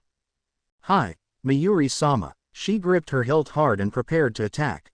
Naruto shook his head, whispering quietly under his breath, I'm sorry. Junko knew he hadn't meant her to hear. He spoke again, this time louder, but without the edge that his previous words had held. Junko, you asked what I could teach you. Stand back, and see for yourself. Junko took several steps back at his words, her eyes never leaving the two figures. His sword was held in his hand as he took several steps forward, halting when he was just out of reach of Nemu's sword. He raised his sword into a low guard position, eyes never leaving his opponent's face, searching for something Junko could not be certain of. They stood like that for more than a few moments, each weighing the other without moving, prepared to attack at the slightest hint of weakness, ready to defend at the smallest show of aggression. Naruto's voice unexpectedly broke the silence, a hint of approval in it intermingling with sorrow. You are skilled, Fuku Taiko. There are not many who have lasted this long against me. But you will still lose, because you still do not understand the true way of the sword. Nemu's voice was more than puzzled, echoing Junko's own feelings. How can you know how skilled I am? We have yet to cross blades. And it is easy to survive this long when we simply stand here. Her sword never wavered from her guard position as she spoke. As for your way of the sword, you are right, I do not understand it. But how that will guarantee your victory is still uncertain to me. Naruto smiled, but this one was a smile that was almost an apology. Then attack me and I will show you. Nemu eyed him for a moment, wary for any trick, before replying. Very well. Junko saw the next instant in almost slow motion. She saw the muscles in Nemu's arm tense in preparation to strike, she saw her begin to lift her foot to step forward. She saw the play of emotions on Nemu's face as the Fukuteku attacked the squadless shinigami. She also saw, though just barely and only a glimpse, the glint of steel as Naruto's blade flashed up from his low guard, deftly avoiding Nemu's blade and sending a spray of crimson through the air as it went through her throat before the woman even realized she needed to defend. Naruto sheathed his blade as she hit the ground. The way of the sword is understanding that to attack is to kill. The way of the sword is to determine the victor with the first strike. His voice was dead, holding no emotion as he spoke, never turning his eyes from the woman bleeding out on the ground in front of him, trying to breathe around the blood that choked her from the wound in her neck. Blood dripped out of her mouth as she found herself unable to inhale anything else. There have not been many who understood the need to wait for weakness to show before launching your first attack. That is why I said I was impressed with you for lasting so long. Junko turned away from the sight, but she couldn't shut out the sound of his voice, or Nemu's gasping and struggling for breath. She found herself hunched over, emptying the contents of her stomach. A new voice intruded on the scene. Troublesome brat, I should let you die for failing me. Junko turned back to the scene and found the 12th squad captain standing over Nemu. You would let someone loyal to you die, simply for failing you. Junko's eyes went to Naruto, surprised at the rage in his voice. Terror held her as she saw the flaming crimson in his eyes and felt the rage of his bloodlust once again. Just like Haku, her loyalty was to someone who did nothing to deserve it as well. Though at least he had the decency to try to earn it in the end. The oppressive feeling increased and Junko found herself unable to rise from her knees, though Mayuri seemed to be barely affected. Ah, impressive bloodlust, Naruto-kun. Ah, well, maybe another time, I find myself needing to repair my tool. With those words he bent over and placed a pill in Nemu's mouth. Her eyes had already grown glassy and the bleeding had slowed, but with the contact of the pill it ceased altogether. He picked her up and with a final, "Yane," he was gone. Silence fell over the street, mingling with the blood and vomit which were the only sign that a fight had taken place. "Come on, Junko." Once again, though this time somewhat fearfully, she followed him. Naruto entered the office of the captain of the 4th Division. Blood had spattered his cloak, but he either did not notice or did not care. "Unohana Taiko, I wish to accept your proposal with the addition of Soichiro Junko as my second." Retsu Unohana looked up from her paperwork and eyed the blonde, noticing the blood on his clothes, though she seemed to pay it little more mind than Naruto. "Excellent, there only remains the question of title. Given your special position, I cannot very well give you an ordinary rank." She thought about it for a moment before continuing. "Uzumaki Naruto, Soichiro Junko, you are both hereby accepted into the 4th Division. Your responsibilities, in addition to those of standard 4th Division members, will be that of combat instructors. It will be your responsibility to prepare medical squads and medics for combat in the field. Uzumaki Naruto, you will be granted the newly created rank of Yondaime Ken, the 4th Sword." The end. Now we will see you in next video.